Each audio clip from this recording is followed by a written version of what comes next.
श्री राधे श्याम। परम पूज्य श्री गौरदास जी महाराज जी के YouTube चैनल को सब्सक्राइब करें। पूज्य महाराज श्री की कथाओं को सर्वप्रथम देखने के लिए बेल आइकन दबाना ना भूलें।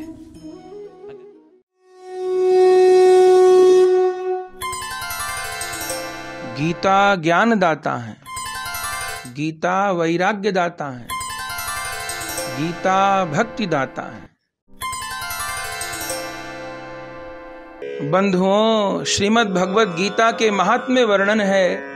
एकम शास्त्रम देवकी पुत्र गीतम, एको देवो देवकी पुत्र एव, एको मंत्रस्य तस्य नामानि यानि, कर्माप्येकम तस्य देवस्य सेवा।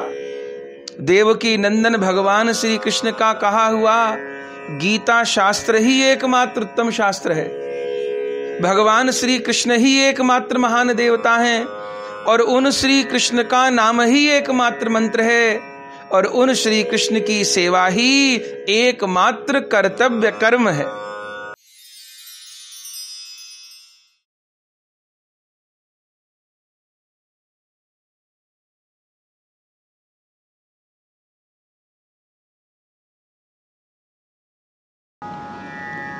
वंदेहम श्रीगुरो श्रीयुतपदकमलं, श्रीगुरुन् वैष्णवांश्च, श्रीरूपं साग्रजातं सहगना रघुनाथान्वितं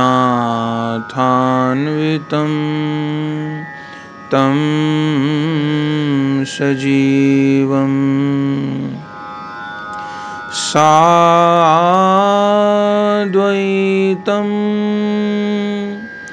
सावधूतं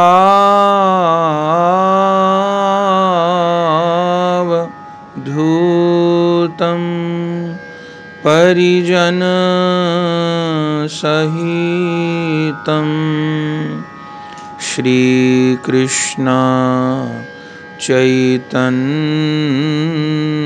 देवं श्री राधा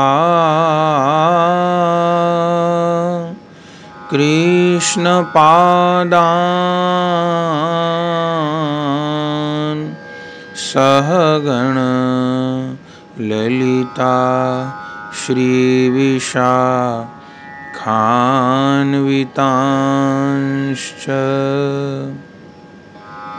हरे कृष्ण कृष्ण कृष्ण हरे हरे, हरे राम राम राम हरे हरे। भजनिताय गौर राधे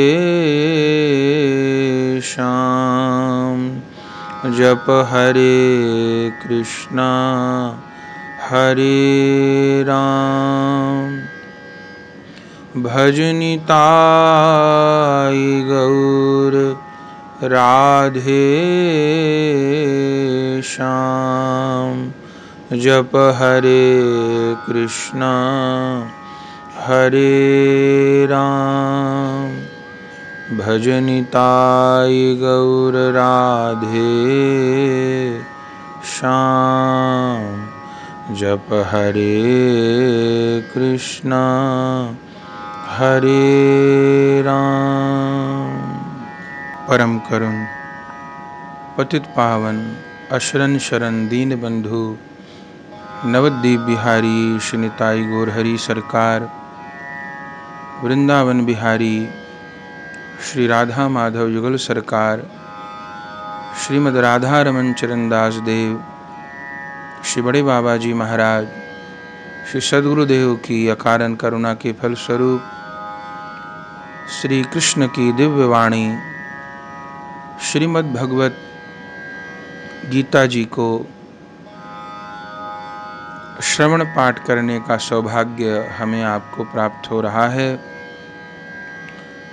जिसमें प्रथम दिन से एक एक अध्याय करते हुए हम आगे बढ़ रहे हैं और प्रत्येक अध्याय के संपूर्ण श्लोकों का पाठ करते हुए और उसके साथ उस श्लोक के तात्विक अर्थ को समझने का प्रयास करते हुए, आस्वादन करते हुए क्रमशः आगे बढ़ रहे हैं।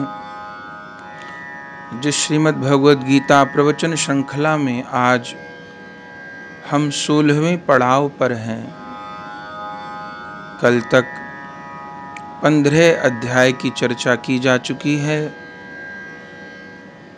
कल 15वें अध्याय में, जिसका नाम पुरुषोत्तम योग था, भगवान ने संसार वृक्ष के विषय में बताया कि कैसे ये संसार वृक्ष मुझसे उत्पन्न है। इस संसार वृक्ष की मुख्य शाखा ब्रह्मा जी हैं। फिर ब्रह्मा जी से कैसे कैसे 3 प्रकार की सृष्टि हुई, देवताओं की, मनुष्यों की और तिर्यक योनियों की। और फिर कैसे उनमें जो मनुष्य योनि है वह अपनी कामनाओं और वासनाओं के आधार पर अपनी जड़ों को स्वतंत्र रूप से ऊपर नीचे दाएं बाएं फैलाता है। और फिर आखिर में भगवान ने ये भी बताया कैसे वैराग्य के शस्त्र के द्वारा इस संसार वृक्ष को काटा जा सकता है। तो 15वें अध्याय में भगवान ने संसार वृक्ष की चर्चा की। ये भूमिका इसलिए कि आज जो अध्याय है 16वां अध्याय, इस अध्याय का नाम है देव असुर संपद विभाग योग। इस अध्याय में 24 श्लोक हैं। देव असुर संपद विभाग योग क्यों कहा? माने दैवी लोगों का स्वभाव और आसुरी लोगों का स्वभाव। अगर मोटे मोटे तौर पर इस संसार में मनुष्यों का वर्गीकरण किया जाए तो शायद मोटे तौर पर 2 प्रकार के मनुष्य संसार में पाए जाते हैं। एक तो वो एकदम सरल भाषा में कहें, एक अच्छे लोग, एक बुरे लोग। तो अच्छे लोग किनको कहते हैं शास्त्र की भाषा में?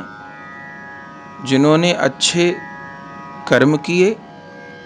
बुरे लोग जिन्होंने बुरे कर्म किए, जो बुरे विचार रखते हैं। लेकिन अच्छे और बुरे कर्मों के पीछे होता क्या है? किसी भी कर्म के पीछे कर्म करने वाले का स्वभाव काम करता है। वो जैसा सोचता है वैसा उसका स्वभाव होता है और स्वभाव के अनुरूप हर व्यक्ति काम करता है। तो इस 16वें अध्याय में, 15वें अध्याय में भगवान संसार वृक्ष की चर्चा कर चुके हैं। अब यह 16वां अध्याय भी 15वें अध्याय के साथ जुड़ा है। क्योंकि संसार वृक्ष की भगवान ने चर्चा की तो संसार में विविध मनुष्य हैं। मनुष्यों के समूह को भी संसार कहते हैं। और उन मनुष्यों को मोटे तौर पर 2 भागों में बांटा जा सकता है, अच्छे और बुरे, दैवी स्वभाव वाले और आसुरी स्वभाव वाले। तो इस अध्याय में भगवान ने अर्जुन को ये बताया है कि जो दैवी स्वभाव वाले हैं उन लोगों के क्या गुण होते हैं और जो आसुरी स्वभाव वाले हैं, बुरे स्वभाव वाले हैं, उनके क्या गुण होते हैं। या ये कह लीजिए कि जिसको अपने भीतर दैवी गुणों का विकास करना है, अपने जीवन को अध्यात्म पथ पर उन्नत बनाना है, क्योंकि भगवान बताएंगे इस अध्याय में जिसके भीतर दैवी गुण अधिक होते हैं वह ही भक्ति मार्ग पर मोक्ष पथ पर चल पाता है। जिसके भीतर आसुरी स्वभाव होता है, आसुरी गुण होते हैं, वो तो जीवन भर माया के प्रपंच में ही पड़ा रहता है। वो कभी अपने उद्धार के प्रति सोचता ही नहीं है और बार बार 84 लाख योनियों के चक्कर में पड़ता है। फिर एक बार मनुष्य देह मिलती है, फिर अपने स्वभाव से मजबूर होकर के इस अमूल्य मनुष्य देह को नष्ट कर देता है। फिर पशु योनियों में, नरकों में गिरता है। फिर जाने कब मनुष्य देह मिलती है, फिर अपने स्वभाव से मजबूर होकर के फिर गलत कर्मों में लगता है, फिर नरक, फिर पशु योनि। ये चक्र पता नहीं कब से चल रहा है। इसलिए 15वें अध्याय में कल के सत्संग में आपको ध्यान होगा कि भगवान ने कहा इस संसार वृक्ष का ना आदि है ना अंत है। क्योंकि भगवान अनादि है, ये जीव भी अनादि है। जब से भगवान है तब से जीवात्मा है। तो ये चक्र भी तभी से चल रहा है। चूंकि जीव कभी विमुख हुआ ऐसा नहीं, वो सदा से विमुख था। क्योंकि उसने लौकिक जगत को अपना मान लिया, मायाबद्ध हो गया, माया को अपना माना, मायापति को अपना नहीं माना। इसके कारण वह लिप्त होता चला गया, गिरता चला गया। तो इस अध्याय में भगवान ने जो दैवी लोग हैं उनके क्या गुण हैं और जो आसुरी लोग हैं उनके क्या गुण हैं, या फिर ऐसे कह लीजिए कि जिसको अपना जीवन दैवी बनाना है, जिसको भीतर अपने दिव्य गुणों का संचार करना है, जिसको भक्ति पथ पर आगे बढ़ना है, जिसको इस जन्म में भगवत प्राप्ति करनी है, उसके भीतर कौन कौन से गुण होने चाहिए, वो दैवी गुण हैं। और जो व्यक्ति नरक जाने का निश्चय कर चुका है, अपने जीवन को बिगाड़ने का निश्चय कर चुका है, उसमें कैसे कैसे गुण पाए जाते हैं। तो आसुरी गुणों को जब भगवान वर्णन करेंगे, अधिक संख्या में वर्णन करेंगे। पहले तो दैवी गुणों को वर्णन करेंगे, दैवी संपत्ति स्वभाव का वर्णन करेंगे। तो दैवी गुणों को जब हम सुनेंगे भगवान की वाणी से, तो हम ये आकलन करें कि इनमें से कौन कौन गुण मुझ में है, कौन कौन नहीं है, कौन गुण है तो कितनी मात्रा में है, अभी मुझ में कितनी कमी है, ये देखा जाएगा जब दैवी गुण की भगवान प्रारंभ के 3 श्लोकों में चर्चा करेंगे। और जब प्रभु आसुरी गुणों का वर्णन करेंगे तो उसको सुनने का लाभ यह है कि हम देख पाएंगे कि कहीं वो आसुरी गुण मुझ में तो नहीं है, वह राक्षसी गुण मुझ में तो नहीं है।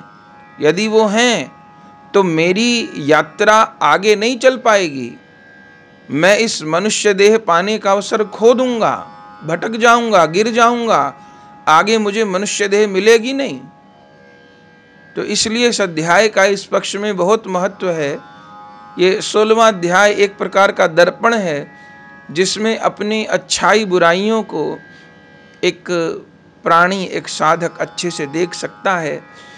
तो अब हम इस 16वें अध्याय में प्रवेश करते हैं, भगवान की दिव्य वाणी के साथ प्रणाम करते हुए।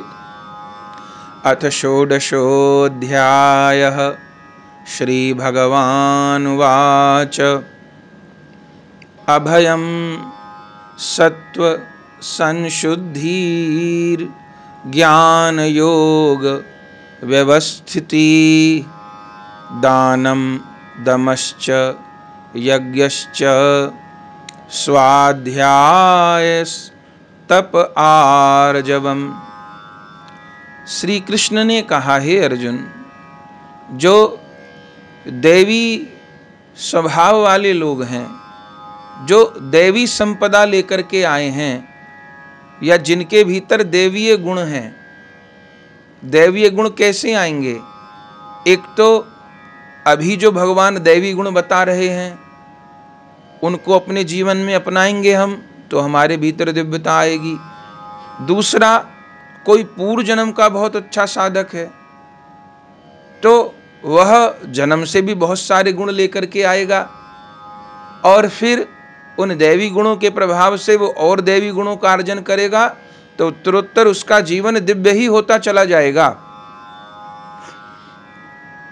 तो एक दैवी संपद वाले पुरुष में कौन कौन से दिव्य गुण होते हैं, भगवान अब प्रथम श्लोक से तीसरे श्लोक तक उसकी चर्चा कर रहे हैं। उन गुणों को सावधान होकर के सुनना है और अपना अपना आकलन करना है। जिसके भीतर दिव्यता है, जिसके भीतर दैवी गुण है, अथवा जो भक्ति पथ का साधक है, उसके भीतर कौन कौन से गुण होने चाहिए। पहला गुण भगवान बता रहे हैं, भय का सर्वथा अभाव। वह भयभीत नहीं होता, उसके भीतर भय नहीं होता। चूंकि भय तो सबसे बड़ा भय मृत्यु को लेकर होता है, पर जो दैवी स्वभाव वाला है उसको पता होता है कि मृत्यु तो हो नहीं सकती, मृत्यु तो शरीर की होगी, और मैं शरीर नहीं हूं, मैं आत्मा हूं, तो मेरी मृत्यु होगी कैसे। मैं सतमार्ग पर लगा हुआ हूं, यदि मंजिल तक नहीं भी पहुंच पाया तो अगले जन्म में मुझे पुनः आगे की साधना करने का अवसर दे दिया जाएगा। तो उस कारण उसके भीतर भय का सर्वथा भाव होता है। दूसरा गुण भगवान बता रहे हैं, अंतःकरण की निर्मलता। उस दैवी संपत स्वभाव वाले का जो अंतःकरण होता है वो निर्मल होता है। तो अंतःकरण का मल क्या है? विविध कामनाएं और वासनाएं ही हमारे चित्त को मैला बनाती हैं। तो जिसका दैवी स्वभाव है, जो साधनारत है, पूर्व जन्म में वह दैवी गुण लेकर के आया है, तो उसका अंतःकरण निर्मल होता है, और वह निर्मलता उसके स्वभाव से, आचरण से, वाणी से प्रकट भी होती है। तो अंतःकरण निर्मल होता है। तीसरा गुण भगवान बता रहे हैं, तत्व ज्ञान के लिए ध्यान योग में निरंतर दृढ़ स्थिति। माने कि भगवत प्राप्ति के लिए उसके हृदय में एक बड़ा सुदृढ़ भाव होता है। एक तो होता है कि कल कर लेंगे, परसों कर लेंगे, अरे कोई बात नहीं। या भजन साधन भी कर रहे हैं तो इंद्रियों से कर रहे हैं, पाठ कर रहे हैं, बुद्धि कहीं जा रही है, आँख कहीं जा रहे हैं, कान कहीं जा रहे हैं, दिमाग कहीं जा रहा है। या माला कर रहे हैं तो टीवी खोलकर माला कर रहे हैं, उसमें ऊट पटांग चित्र देख रहे हैं, ऊट पटांग गाने सुन रहे हैं और माला भी घुमा रहे हैं। तो ऐसा जो साधक है वो दृढ़ स्थिति वाला नहीं कहा जाएगा। उसके भीतर एक दृढ़ स्थिति होती है। 26 गुण है, ये भगवान गिनाएंगे 3 श्लोकों में, और साधकों के बहुत ज्ञान, बहुत काम के हैं। तत्व ज्ञान के लिए ध्यान योग में निरंतर दृढ़ स्थिति, माने वो अपने साधन में दृढ़ होता है, वह अपने ध्यान में दृढ़ होता है। अब ध्यान योग से हम वैष्णवों को तात्पर्य श्री राधा माधव के मधुर ध्यान का अर्थ लेना चाहिए। हम श्रीमद् भागवत में कपिल देव जी का वृत्तांत सुनते हैं, जैसे वो अपनी माता जी को रूप ध्यान की विधि बताते हैं। तो उस ध्यान में जिसकी निरंतर दृढ़ स्थिति है, माने नेत्र बंद करने के बाद थोड़ी देर नाम स्मरण करने के बाद उसका ध्यान लगने लगता है, बाहर जगत से उसका मन हटने लग जाता है, और श्यामा श्याम के चरणों में, श्यामा श्याम के दिव्य रूप में उसका मन अनुरक्त होता है। तो अनुरक्त होने लगता है, उसका ध्यान बनने लगता है, उसको तन्मयता बनने लगती है। ऐसा नहीं होता कि 2 घंटे भी बैठे और कुछ नहीं हाथ आया, केवल चंचलता चंचलता चंचलता, केवल कभी कोई विचार, कभी कोई विचार, कभी कोई तनाव, कभी कोई तनाव, यही मन के भीतर गंदगी चलती रही, चंचलता बनती रही, चित्तवृत्ति भटकती रही। ऐसा नहीं होता दैवी स्वभाव वाले का। उसके भीतर ध्यान योग में निरंतर दृढ़ स्थिति बनती है। एकदम थोड़ा भी भगवदीय वातावरण उसको तुरंत एक आनंदमय राज्य में प्रवेश करवा देता है। ये दैवीय संपद वाले का स्वभाव है। और क्या है? सात्विक दान, ये चौथा गुण है। सात्विक दान। सात्विक दान किसको कहते हैं? देखिए, दान भी 3 प्रकार का है। जहां पर केवल अपनी वाहवाही के लिए, मेरा नाम हो जाए, संसार में मेरी वाहवाही हो जाए और लोग कहें कि भाई कितने बड़े दानी दाता हैं, और मेरे जो साथ वाला व्यक्ति था उसने 5 लाख रुपए दान दिए तो मैं 10 लाख दूंगा ताकि वो मेरे सामने छोटा हो जाए, मैं बड़ा हो जाऊं। तो किसी को नीचा दिखाने के लिए या केवल नाम कमाने के लिए, प्रतिष्ठा कमाने के लिए जो दान है वो तामसिक दान है। दान वो भी है, इसमें भी विश्लेषण है, वो तामसिक दान है। दूसरा दान है जो सकामता के लिए किया जाए या अविधि पूर्वक किया जाए। दान तो किया, ये नहीं देखा कि किसको दे रहे हैं किसको नहीं दे रहे हैं। माने किसी भिखारी को दिए 50 रुपए, कोई बात नहीं, वो मांगने आया था, लेकिन उसने 50 रुपए से जाकर के कोई नशा खरीद लिया, दारू खरीद ली, तो हमको तो नहीं पता, लेकिन हमारे धन का उसने दुरुपयोग किया। कह तो रहा था वो भूखा हूं मैं, और हमने इसलिए उसको 20 रुपए 50 रुपए दे दिए, पर उसने उससे दारू पी ली, नशा कर लिया, तो उस नशे के पाप में हम भी भागीदार हो जाएंगे। तो ये अविधि पूर्वक दान हो गया। तो विधि पूर्वक दान क्या है कि यदि उसने कहा था मैं भूखा हूं, तो भोजन बिल्कुल कराना चाहिए था, उसको मना नहीं करना चाहिए था, भगाना नहीं चाहिए था। पर अच्छा होता कि हम उसको 20 रुपए का 50 रुपए का भोजन लेकर दे देते। उसमें थोड़ा समय तो लगता, या किसी आसपास जहां भोजन मिल रहा है वहां पर जाकर हम, अरे भैया लो 50 रुपए इसको भोजन करवा देना, तब तो विधि पूर्वक होता। और दे दिया हमने, अब उसने भोजन कर लिया उस 50 रुपए का तो ठीक है, और उसने यदि नशा कर लिया उस 50 रुपए से, या उसने उस 50 रुपए से कोई चाकू खरीद करके किसी को मार दिया, तो उस हत्या के पाप में भी किसी अंश में हम भागीदार होंगे। तो वो दान फिर राजसिक हो गया, वो कल्याण करने वाला नहीं, वह दान अनर्थ कर देगा। तो यहां पर जो दैवी संपद वालों के गुण हैं, उनमें चौथा गुण भगवान बता रहे हैं सात्विक दान। सात्विक दान कैसा है? उस सात्विक दान का पहला जो स्वरूप है वो ये है कि वो भगवत प्रसन्नता के लिए दिया जाता है दान। गौदान, गौ सेवा, आश्रम में सेवा, धाम में सेवा, गंगा जी की सेवा, यमुना जी की सेवा, दीन दुखियों की सेवा, वह भगवान की प्रसन्नता के लिए होती है। और दूसरा, उस दान को देते हुए मन में मेरा प्रति उपकार सामने वाले से हो, ये भाव नहीं होता। मैंने इसको दान दिया, अब ये मेरे लिए ये करेगा, ये भाव है तो वो व्यापार हो गया, वो तो दान ही नहीं है। लेकिन दान करते हुए वो नाम की भी आशा नहीं रही कि मेरा नाम हो, या मेरा नाम कहीं लिखा जाए, या मेरे नाम की घोषणा हो। अब अनेक बार संसार में रहते हुए करना तो पड़ता है, पर यह बहुत श्रेष्ठ नहीं है। कई बार गौ सेवा के लिए कोई दान दे रहा है, आश्रम सेवा के लिए दान दे रहा है, अब देख लेते हैं कि उनकी इच्छा है तो नाम की घोषणा होती है। उसका एक कारण यह भी होता है कि उससे प्रोत्साहन मिलेगा औरों को, लेकिन बहुत अच्छी स्थिति नहीं है। इसलिए अनेक ऐसे भी भाई बहन होते हैं जो सेवा करते और कहते हैं नाम नहीं बोलिएगा मेरा। तो नाम की इच्छा नहीं करना, दान कर दिया, और भगवत प्रसन्नता के लिए, गुरुदेव की प्रसन्नता के लिए दान किया। और फिर दान भी कहाँ किया? हम पहले भी निवेदन करे आए हैं कि सबसे बड़ा जो दान है, सबसे श्रेष्ठ जो दान है, वो भगवान नाम, भगवत भक्ति के प्रचार प्रसार के लिए किया गया दान है। अन्नदान बहुत श्रेष्ठ, जल दान बहुत श्रेष्ठ, सब दान श्रेष्ठ, कम नहीं। लेकिन पहले भी निवेदन करे, भूखे को भोजन कराए, एक समय की क्षुधा निवृत्ति होगी। प्यासे को जल दिया, एक समय की प्यास की निवृत्ति होगी, फिर वो भूखा हो सकता है, फिर वो प्यासा हो सकता है। निर्धन को धन दिया, अच्छी बात है, लेकिन थोड़े दिन की निर्धनता दूर होगी।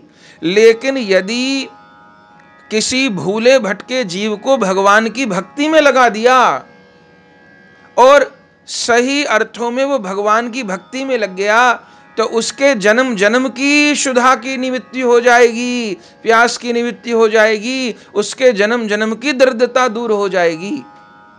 तो सबसे श्रेष्ठ जो दान है, सात्विक दान है, वह भगवान नाम के प्रचार प्रसार के हेतु, भगवान नाम का प्रचार प्रसार हो, भगवत भक्ति का प्रचार प्रसार हो, सब लोग वैष्णव बने। तो जो संत महापुरुष वास्तव में भगवत भक्ति के प्रचार प्रसार में लगे हुए हैं, उनका धन से सहयोग करना, उनका तन से सहयोग करना, उनका मन से सहयोग करना, ये एक दैवीय गुण है। ये हम नहीं कह रहे, ये श्री मद्भक्त भगवत गीता में भगवान कह रहे हैं। अभी प्रथम ही श्लोक है 16वें अध्याय का, सात्विक दान। फिर उसके साथ गौ सेवा के निमित्त दान दिया जाए, दिन दुखियों की सेवा के निमित्त दान दिया जाए, सब उत्तम है। ये सब सात्विक दान की सीमा में आते हैं। आगे 5वां गुण है इंद्रियों का दमन। ये सब दैवी स्वभाव वाले के गुण हैं। इंद्रियों का दमन माने जो एकदम अपने इंद्रिय के विषयों के पीछे पागल नहीं है। अभी कुछ खाने का मन हुआ, सब काम छोड़कर पागल हो गए उस चीज को खाने के लिए। अभी कोई वस्त्र पहनने की इच्छा हुई, किसी को देखकर पागल हो गए, सब कुछ छोड़ करके वही वस्त्र पहनना, वही काम करना है। माने जो इंद्रियों का गुलाम नहीं है, जिसने अपनी इंद्रियों को अपने वश में कर रखा है। ये मन तो जाने क्या क्या कहेगा, इंद्रियां तो जाने क्या क्या कहेंगी, मैं वो करूंगा जो मेरे लिए उचित है।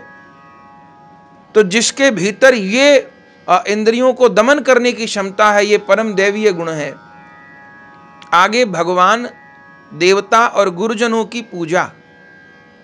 जिसके भीतर दैवीय गुण होते हैं वह नित्य निरंतर अपने इष्ट देव की पूजा में, देव पूजा में, और साथ में अपने गुरुजनों की पूजा में।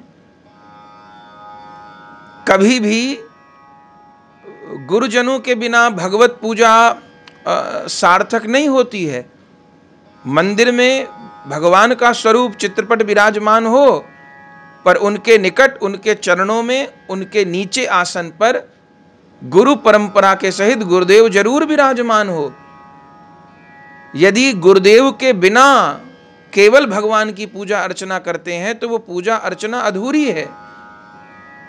जैसे कि कोई व्यक्ति पेपर देने के लिए जाता है स्कूल कॉलेज में, तो उसके पास एक रोल नंबर होता है, एक वो कार्ड होता है जिसको वो दिखा करके बताता है कि मैं परीक्षा में बैठने का अधिकारी हूं। उस कार्ड को देख करके ही उसको भीतर प्रवेश दिया जाता है, और वो अपना रोल नंबर अपनी उस परीक्षा वाली कॉपी पर भी लिखता है। रोल नंबर ना लिखे, बहुत अच्छा पेपर के सारे उत्तर लिख दे, कॉपी नहीं जांचेगा और उसको कोई फल प्राप्त नहीं होगा विद्यार्थी को।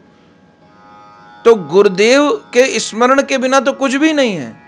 एक कर्म कांड की भी पूजा करने बैठिए तो ध्यान दीजिएगा, ब्राह्मण सबसे पहले कहेंगे हाथ जोड़ के अपने गुरुदेव का ध्यान करो, गुरुदेव को प्रणाम करो। क्योंकि जिन गुरुदेव ने इस भगवत मार्ग में लगाया, जिन गुरुदेव ने हाथ पकड़ करके भगवान के हाथ में दिया, भगवान का दास बनाया, भगवत भजन करने की विधा बताई, माया दास से हमको कृष्णदास बनाया, गले में कंठी बांधी, हरि नाम सुनाया, भगवत भक्ति का उपदेश दिया, और निरंतर अपने दिव्य वचनों से, सत्संग से हमको जागृत कर रहे हैं। उनके स्मरण के बिना तो जैसे स्नान के बिना कोई पूजा अर्चना करने की योग्यता प्राप्त नहीं होती है, ऐसे गुरुदेव को प्रणाम किए बिना, गुरुदेव को स्मरण किए बिना, गुरुदेव की पूजा किए बिना भगवान की पूजा सेवा करने की योग्यता प्राप्त नहीं होती है।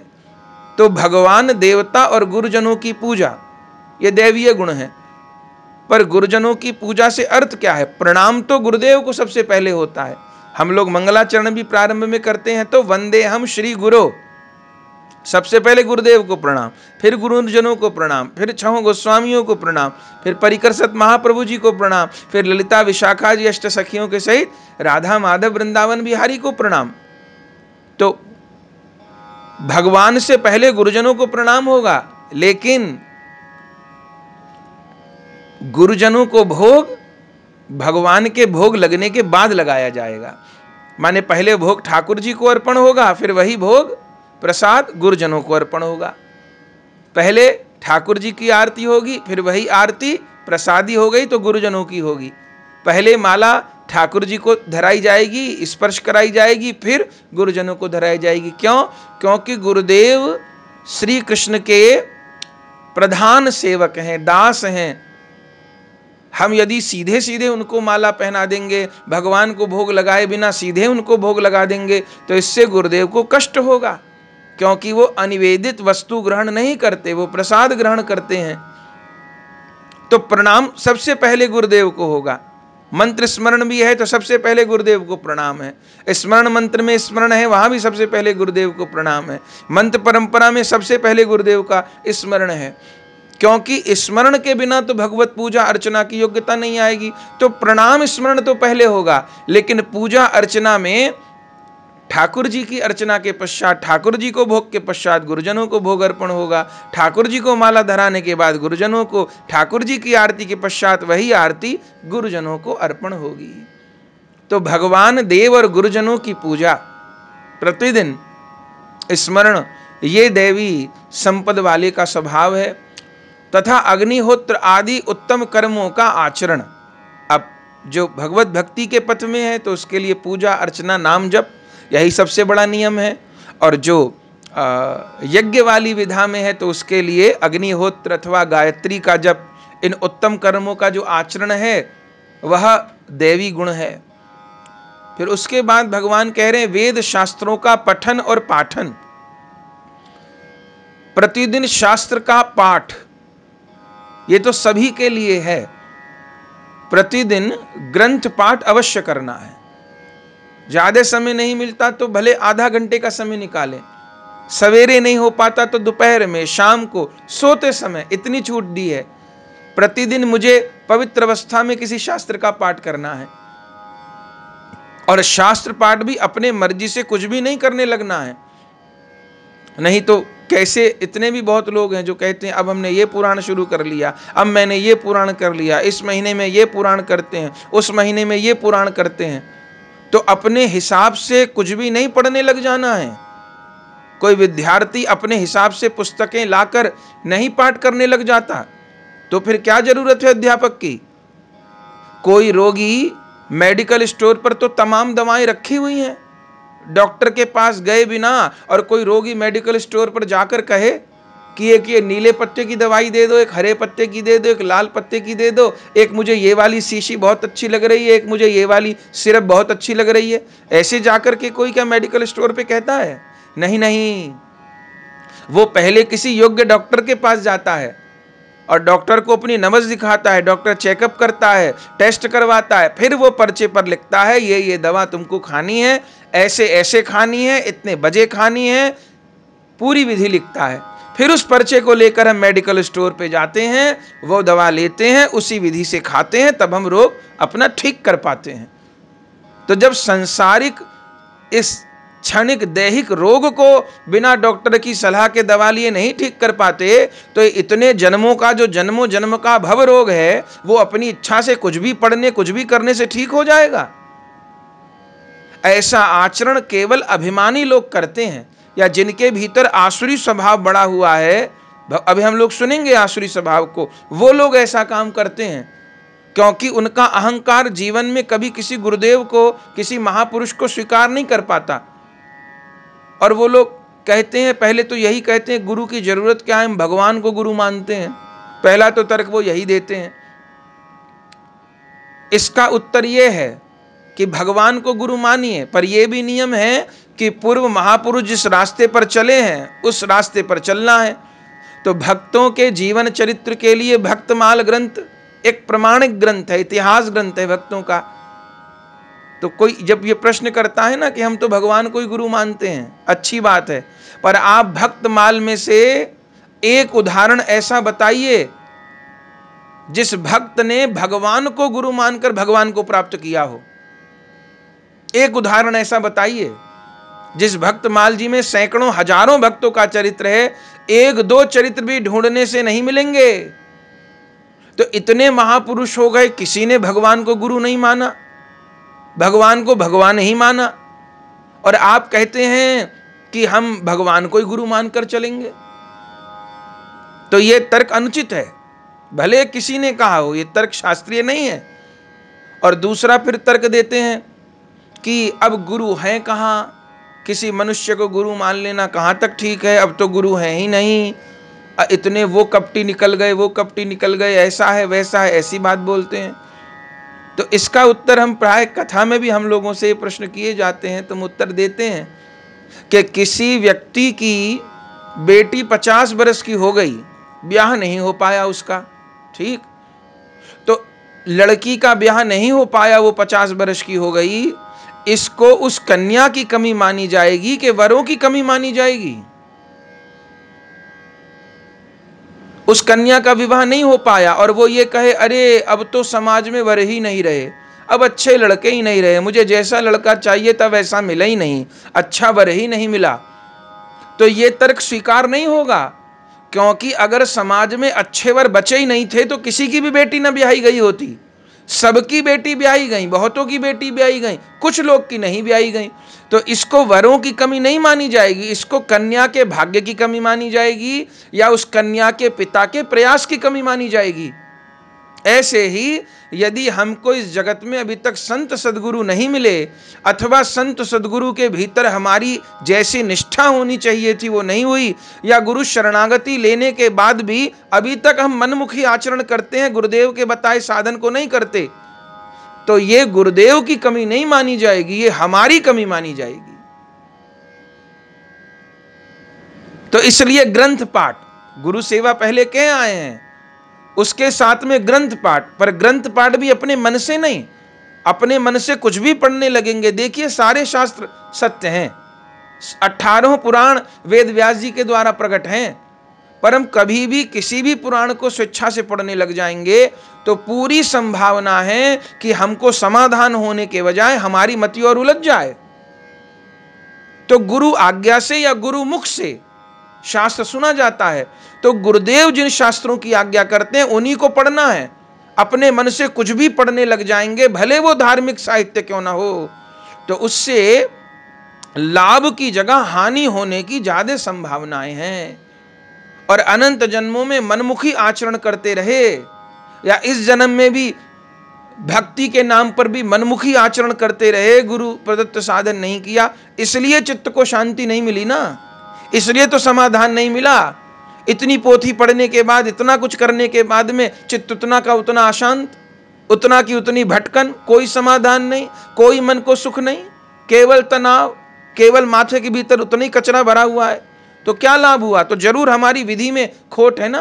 भले हम कहते हैं हम सुबह से शाम तक लगे हुए हैं साधन में, तो जरूर हमारी विधि में खोट है, हम नहीं समझ पाए गुरु महिमा को, गुरु निष्ठा को। तो ग्रंथ का पाठ प्रतिदिन करना ये दैवी गुण है, ग्रंथ का आश्रय प्रतिदिन लेना। और कौन है? भगवान के नाम और गुणों का कीर्तन, यह भी प्रथम श्लोक ही चल रहा है। दैवी गुणों के 3 श्लोक हैं। भगवान के नाम गुणों का कीर्तन, यह स्वयं भगवान की वाणी है बंधुओं। किसी संत महात्मा की वाणी हो तो कह देंगे नहीं हम उन संत को नहीं, हम उन संत को मानते हैं, हम उन संत को मानते हैं, पर श्रीमद् भगवत गीता से बच के कहाँ जाएंगे? ये तो स्वयं भगवान की वाणी है, जिसको प्राप्त करने के लिए सारे पथ हैं, जिसकी प्राप्ति का उपाय ही दुनिया के सारे संत पंत ग्रंथ बता रहे हैं, उन भगवान की वाणी है। इसमें कोई संशय की गुंजाइश नहीं है। इसलिए गीता जी को सबसे उत्तम शास्त्र कहा गया है। तो भगवान के नाम और गुणों का कीर्तन ये प्रतिदिन करना होगा, प्रतिदिन सुनना होगा, स्वयं करना होगा। और फिर स्वधर्म पालन के लिए कष्ट सहन, ये दैवी गुण है। अपना जो नियम पालन है इसके लिए थोड़ा कष्ट सहन करना। नहीं तो आजकल क्या स्थिति है कि कोई वैष्णव बने या बनना चाहे तो उसको कहा जाएगा कि भी प्याज लहसुन छोड़ना पड़ेगा, तो वो छूटते ही क्या कहता है, महाराज वैष्णव तो बन जाऊं, भजन करने की बहुत इच्छा है, लेकिन ये प्याज कैसे छूटेगी? क्यों नहीं छूटेगी? अरे बनानी बंद कर दो, प्याज नहीं खाओगे तो क्या प्राण चले जाएंगे? बोले नहीं महाराज चलो घर में नहीं बनेगी, अब कभी कभी बच्चों के साथ होटल में जाते हैं तो होटल में कैसे होगा? तो पहले तो वैष्णव को होटल में जाना अत्यंत अनुचित है। इस गंदी सभ्यता को बिल्कुल छोड़ना चाहिए। जो बनाना है घर में बनाइए, ठाकुर जी को भोग लगाइए। ये कोरोना नामक महामारी ने ये सब सिखा दिया कि नहीं सिखा दिया? जब कोरोना नामक महामारी फैली तो सरकार के द्वारा पूरे विश्व में, पूरी विश्व की सरकारों के द्वारा सबसे पहले रेस्टोरेंट बंद हुए कि नहीं हुए? क्यों? बोले छुआछूत से, भोजन के माध्यम से बीमारी आ जाएगी, कोरोना आ जाएगा। बताइए। और ये बात हमारे शास्त्र कब से कह चुके कि घर में बनी हुई पवित्र वस्तु को भगवान को भोग लगा करके पाइए। शास्त्र से नहीं समझी तो इस महामारी ने समझा दिए सारे नियम अच्छे से। तो वो कहते हैं होटल में जाकर कैसे जाएंगे। फिर तीसरी बात कि जब हम कहीं बाहर घूमने जाते हैं या व्यापार के लिए हमको बाहर जाना पड़ता है, दूसरे शहर में जाना पड़ता है, तो वहाँ पर हमको प्याज का भोजन नहीं मिलेगा, कैसे करेंगे। तो यहाँ वो गुण भगवान बता रहे हैं कि स्वधर्म पालन के लिए कष्ट सहन। तो उस समय हम उनको कहते हैं, अरे पहली बात तो कहीं आप ऐसी स्थिति में हैं, आप ऐसे कार्य क्षेत्र में हैं कि आपको बाहर भोजन करना पड़ता है, तो कहीं भी आप ये कहेंगे कि मुझको बिना प्याज लहसुन की सब्जी दे दो, तो हर जगह आपको मिल जाएगी। और हम कहते हैं न मिली, 2-4 दिन दही से रोटी खानी पड़ गई तो क्या होगा, आचार से रोटी खानी पड़ गई तो क्या होगा। थोड़े दिन, केवल जितने दिन हमको बिना प्याज लहसुन की सब्जी नहीं मिल पाई, उतने दिन फल से, जल से, दूध से, दही से, अपने घर से आचार ले गए, आचार से के साथ में पूरी पराठा रोटी पा लेंगे हम, तो क्या होगा, थोड़ा कष्ट सहन होगा ना। तो अपने नियम पालन के लिए जो कष्ट सहन है, ये भी दैवी गुण है। आप खोल के देख लीजिए श्रीमद् भगवद गीता, ये भगवान के मुख्य वाक्य हैं। स्वधर्म पालन के लिए कष्ट सहन, ये दैवी गुण है, ये भक्त का गुण है। और शरीर तथा इंद्रियों के सहित अंतःकरण की सरलता, शरीर और इंद्रियों के सहित अंतःकरण की सरलता, ये दैवी गुण है। माने जिसका अंतःकरण सरल है, बहुत छल्लेदार नहीं है, इसको बहुत छल्लेदार इधर उधर की बात करनी नहीं आती, सीधे सीधे सरलता से बात करता है, सरलता से बात समझता है। तो ये सरलता भी दैवी गुणों में है। अब आगे दूसरे श्लोक में भगवान और आगे के दैवी गुण गिना रहे हैं। अहिंसा, सत्यम, क्रोधस्त्यागः, शांतिर् पैशुनम, दया, भूतेष्व लोलुप्त्वं, मार्दवम, हीरीरचापलम। मन, वाणी और शरीर से किसी प्रकार भी किसी को कष्ट न देना। मन, वाणी और शरीर से, मनसा वाचा कर्मणा, किसी को भी कष्ट न देना। माने मन से किसी के लिए बुरा चिंतन न करना, वाणी के लिए किसी से बुरा न बोलना, किसी को श्राप न देना, ऐसा हो जाए तेरा, ऐसा हो जाए, ऐसा न बोलना। और अपने शरीर के द्वारा भी किसी को तकलीफ न पहुंचाना। पर हाँ, हमारे भजन करने से ही किसी को तकलीफ हो रही हो तो उसका कोई समाधान नहीं है। ये बात इसलिए बोलनी पड़ती है कि कलयुग में ऐसे उदाहरण हो जाते हैं। अब पति भजन कर रहा है, पत्नी का मन परेशान है, तो फिर क्या करे। वो पत्नी कहे तुमने गीता में नहीं सुना कि किसी को कष्ट नहीं देना चाहिए। भाई मेरे भजन करने से तुझे कष्ट हो रहा है, मुझे नींद नहीं आ रही, मैं ग्रंथ पाठ कर रहा हूं, तो सो। तो उस चीज को नहीं मानना है। या बच्चे के भजन करने से माँ बाप को कष्ट होता है, या माँ बाप के भजन करने से संतान को कष्ट हो रहा है, तो तब तो उनको आसुरी स्वभाव वाला मान करके अपने भजन में लगे रहना चाहिए। पर जहाँ तक हम निभा सकते हैं, जिन चीज़ों को हम संभाल सकते हैं, हमारे किसी आचरण के द्वारा मन, वाणी, शरीर से किसी को भी कष्ट नहीं होना चाहिए, तो ये कष्ट न देना ये दैवी गुण है।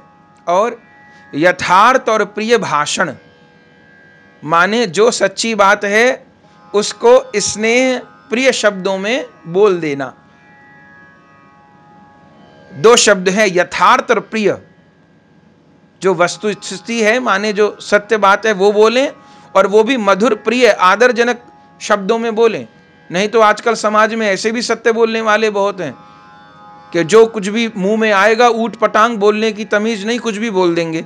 और सामने वाले को बुरा लगेगा तो क्या कहेंगे, हम तो सच बोलते हैं और सच तो कड़वा होता है। कहीं नहीं लिखा भाई सच कड़वा होता है, ये गलतफहमी अपने माथे से निकाल दीजिए।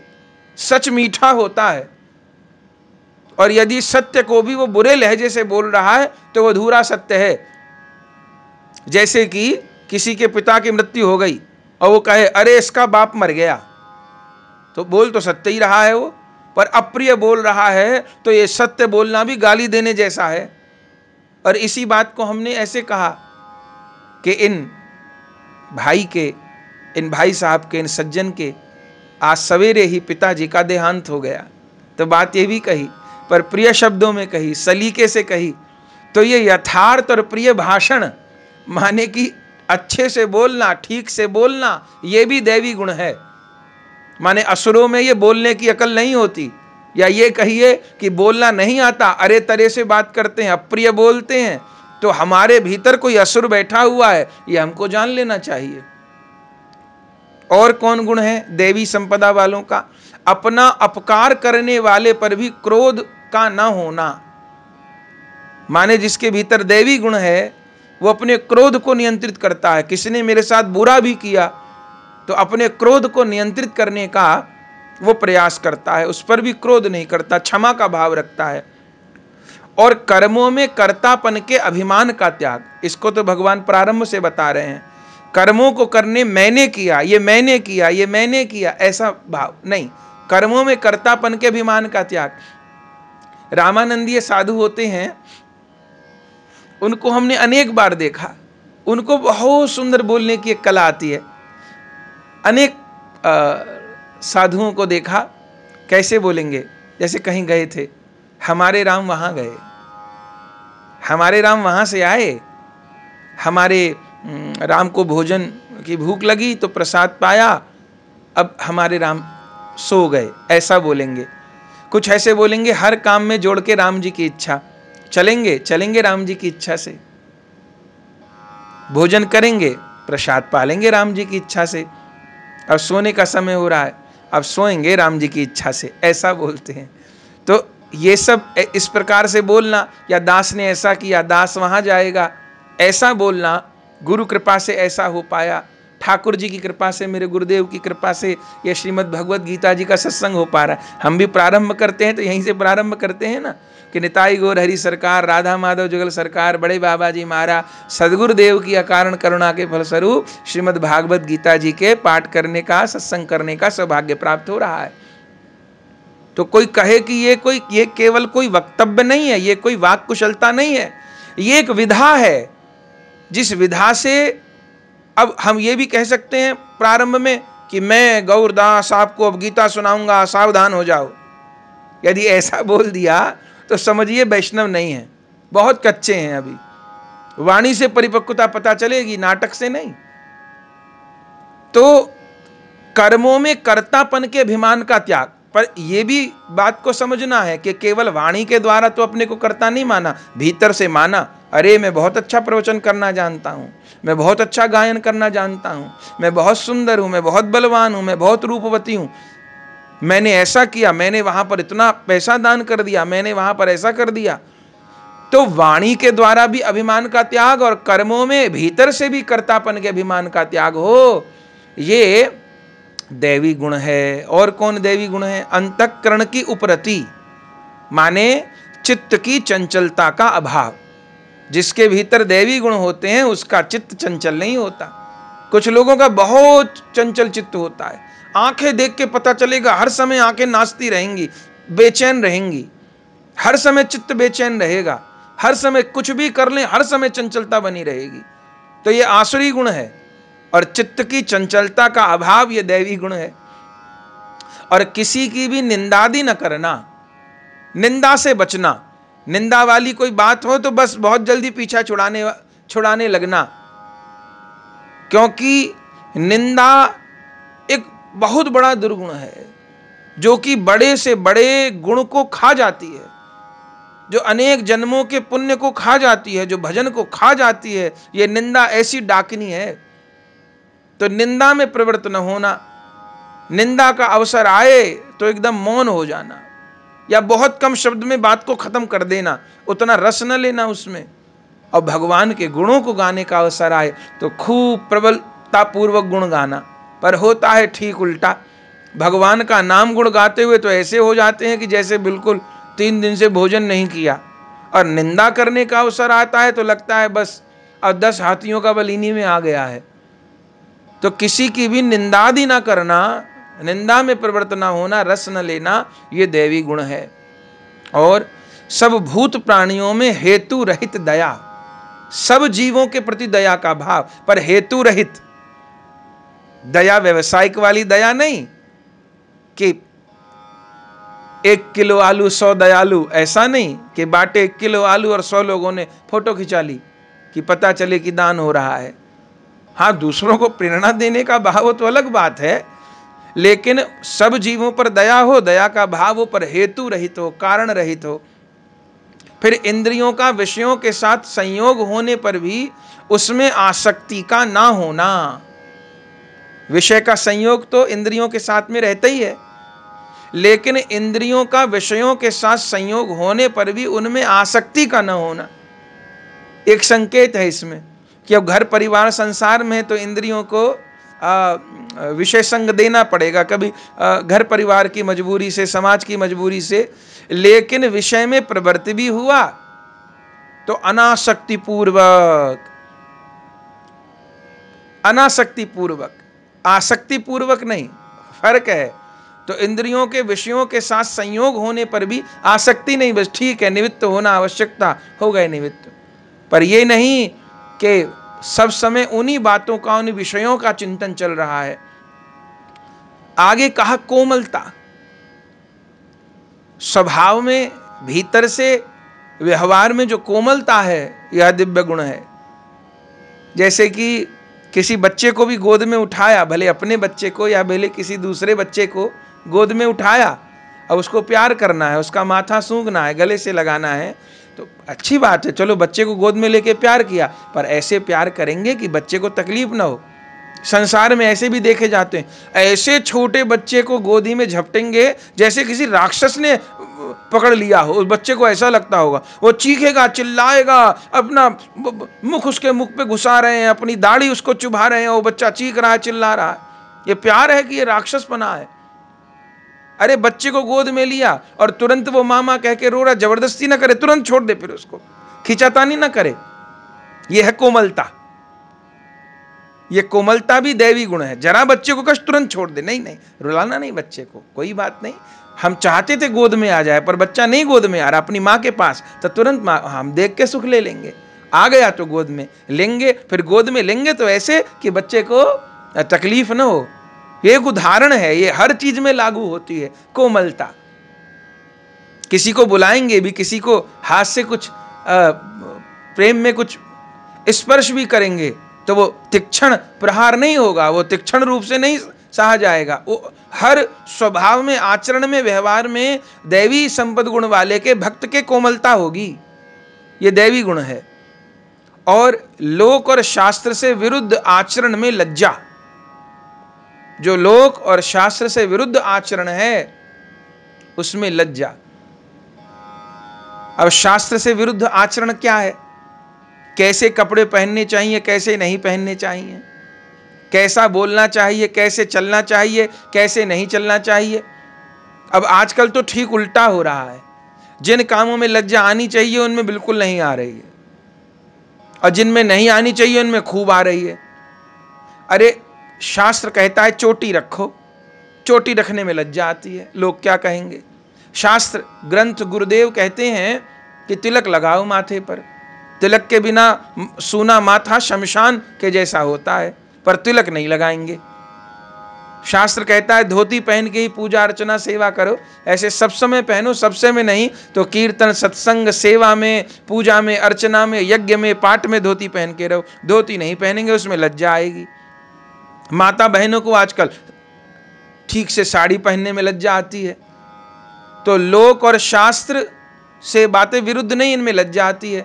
और जिनमें लज्जा आनी चाहिए, बेढंगे कपड़े पहनना, उसमें बिल्कुल लज्जा नहीं आ रही। कबूतर की तरह कटिंग करवा लेना अपने बालों की, चोटी रखने में लज्जा आ रही, और मूर्ख की तरह कटिंग करा ली। कौन कौन बेढंगी कटिंग चली है, देख के लगता है कि बस क्या कहें, उसमें लज्जा नहीं। या सड़क पर लड़का लड़की, पति पत्नी हाथ डालकर एक दूसरे के गले में हाथ डालकर चलें, इसमें लज्जा आनी चाहिए, इसमें बिल्कुल लज्जा नहीं। या सड़क पर बारातों में औरतें नाचें, या दारू पी करके जो कुछ होता है वो हो, उसमें लज्जा आनी चाहिए, तो उसमें लज्जा नहीं। तो ये आसुरी गुण है। दैवी गुण क्या है? लोक और शास्त्र से विरुद्ध आचरण में लज्जा। जो लोक के अनुरूप नहीं, शास्त्र के अनुरूप नहीं, उस काम में लज्जा आना, ये भी दैवी गुण है। और व्यर्थ चेष्टाओं का अभाव, व्यर्थ चेष्टाओं का कुछ नहीं, बस खाली बैठे थे, मिला दिया अपने किसी पुराने मित्र को फोन और लग गए घंटों बस फोन में बर्बाद। अब कोरोना का समय है और सब लोग अपने अपने घरों में लॉकडाउन में बंद हैं, पर कोई बात नहीं, हम भी कम नहीं। हम लॉकडाउन से पहले जितना समय खराब करते थे लोगों से मिलके, अब उतना ही समय हम पूरे दिन फोन मिला मिलाकर खराब करेंगे। क्योंकि जियो की सिम है, पैसा तो लगता नहीं, तो हम पूरे दिन अब फोन मिला मिला के या व्हाट्सएप मैसेज के द्वारा या और व्यर्थ चेष्टाओं के द्वारा। देखिए साधन बहुत अच्छे हैं, पर इनका उपयोग सत्संग में, भजन में, नाम के, भगवतीयता के प्रचार में हो तो अच्छा है।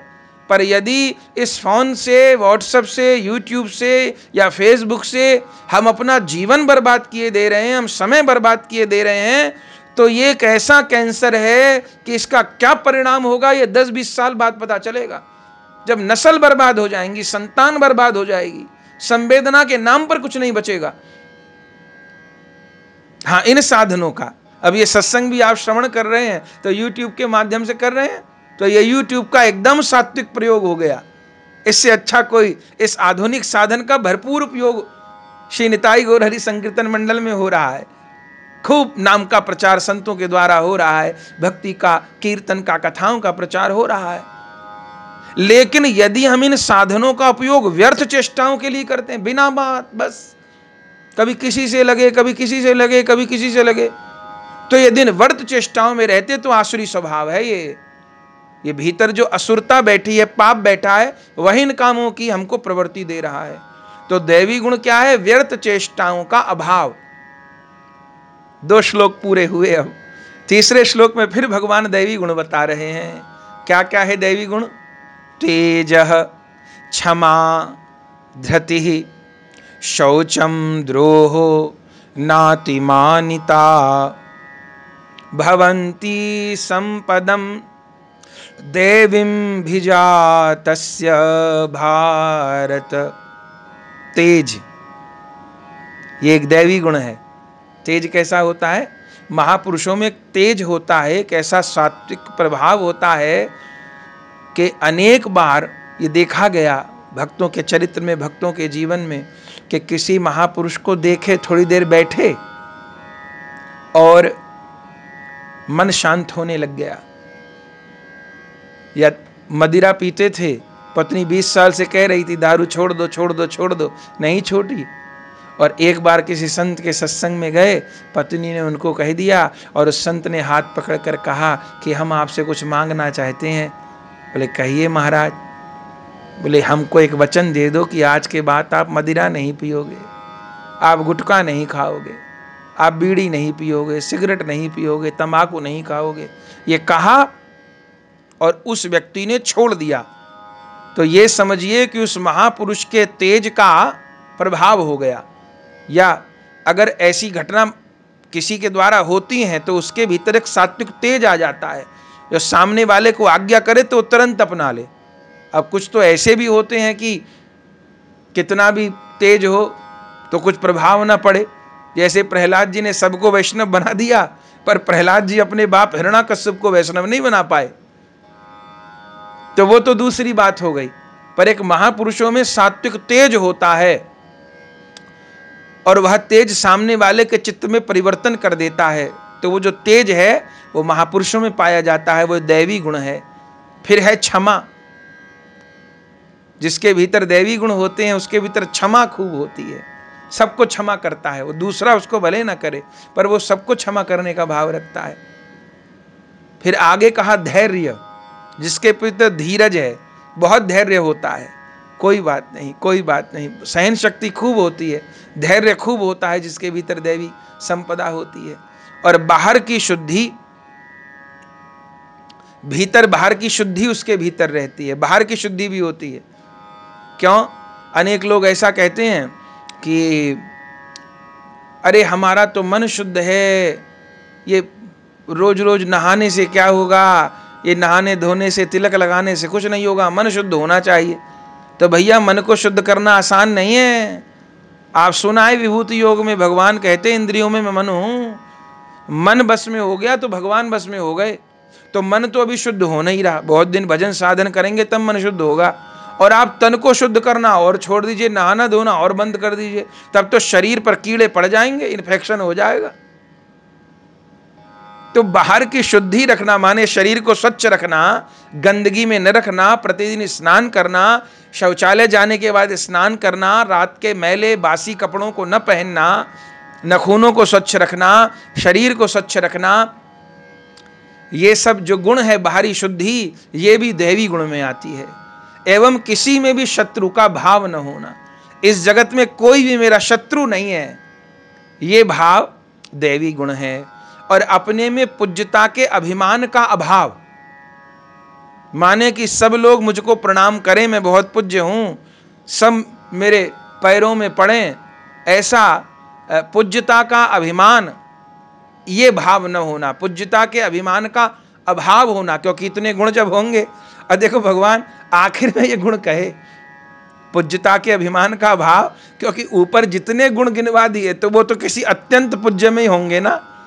तो कहीं सारे गुण हो गए और मुझ में अब इतने गुण हैं, लोग मुझे कहें कि ये बहुत बड़े संत हैं, माने काम छोड़ दिया, क्रोध छोड़ दिया, लोभ छोड़ दिया, मोह छोड़ दिया, पर मैंने इन काम क्रोध लोभ मोह को छोड़ा है, इसका अभिमान नहीं छोड़ा,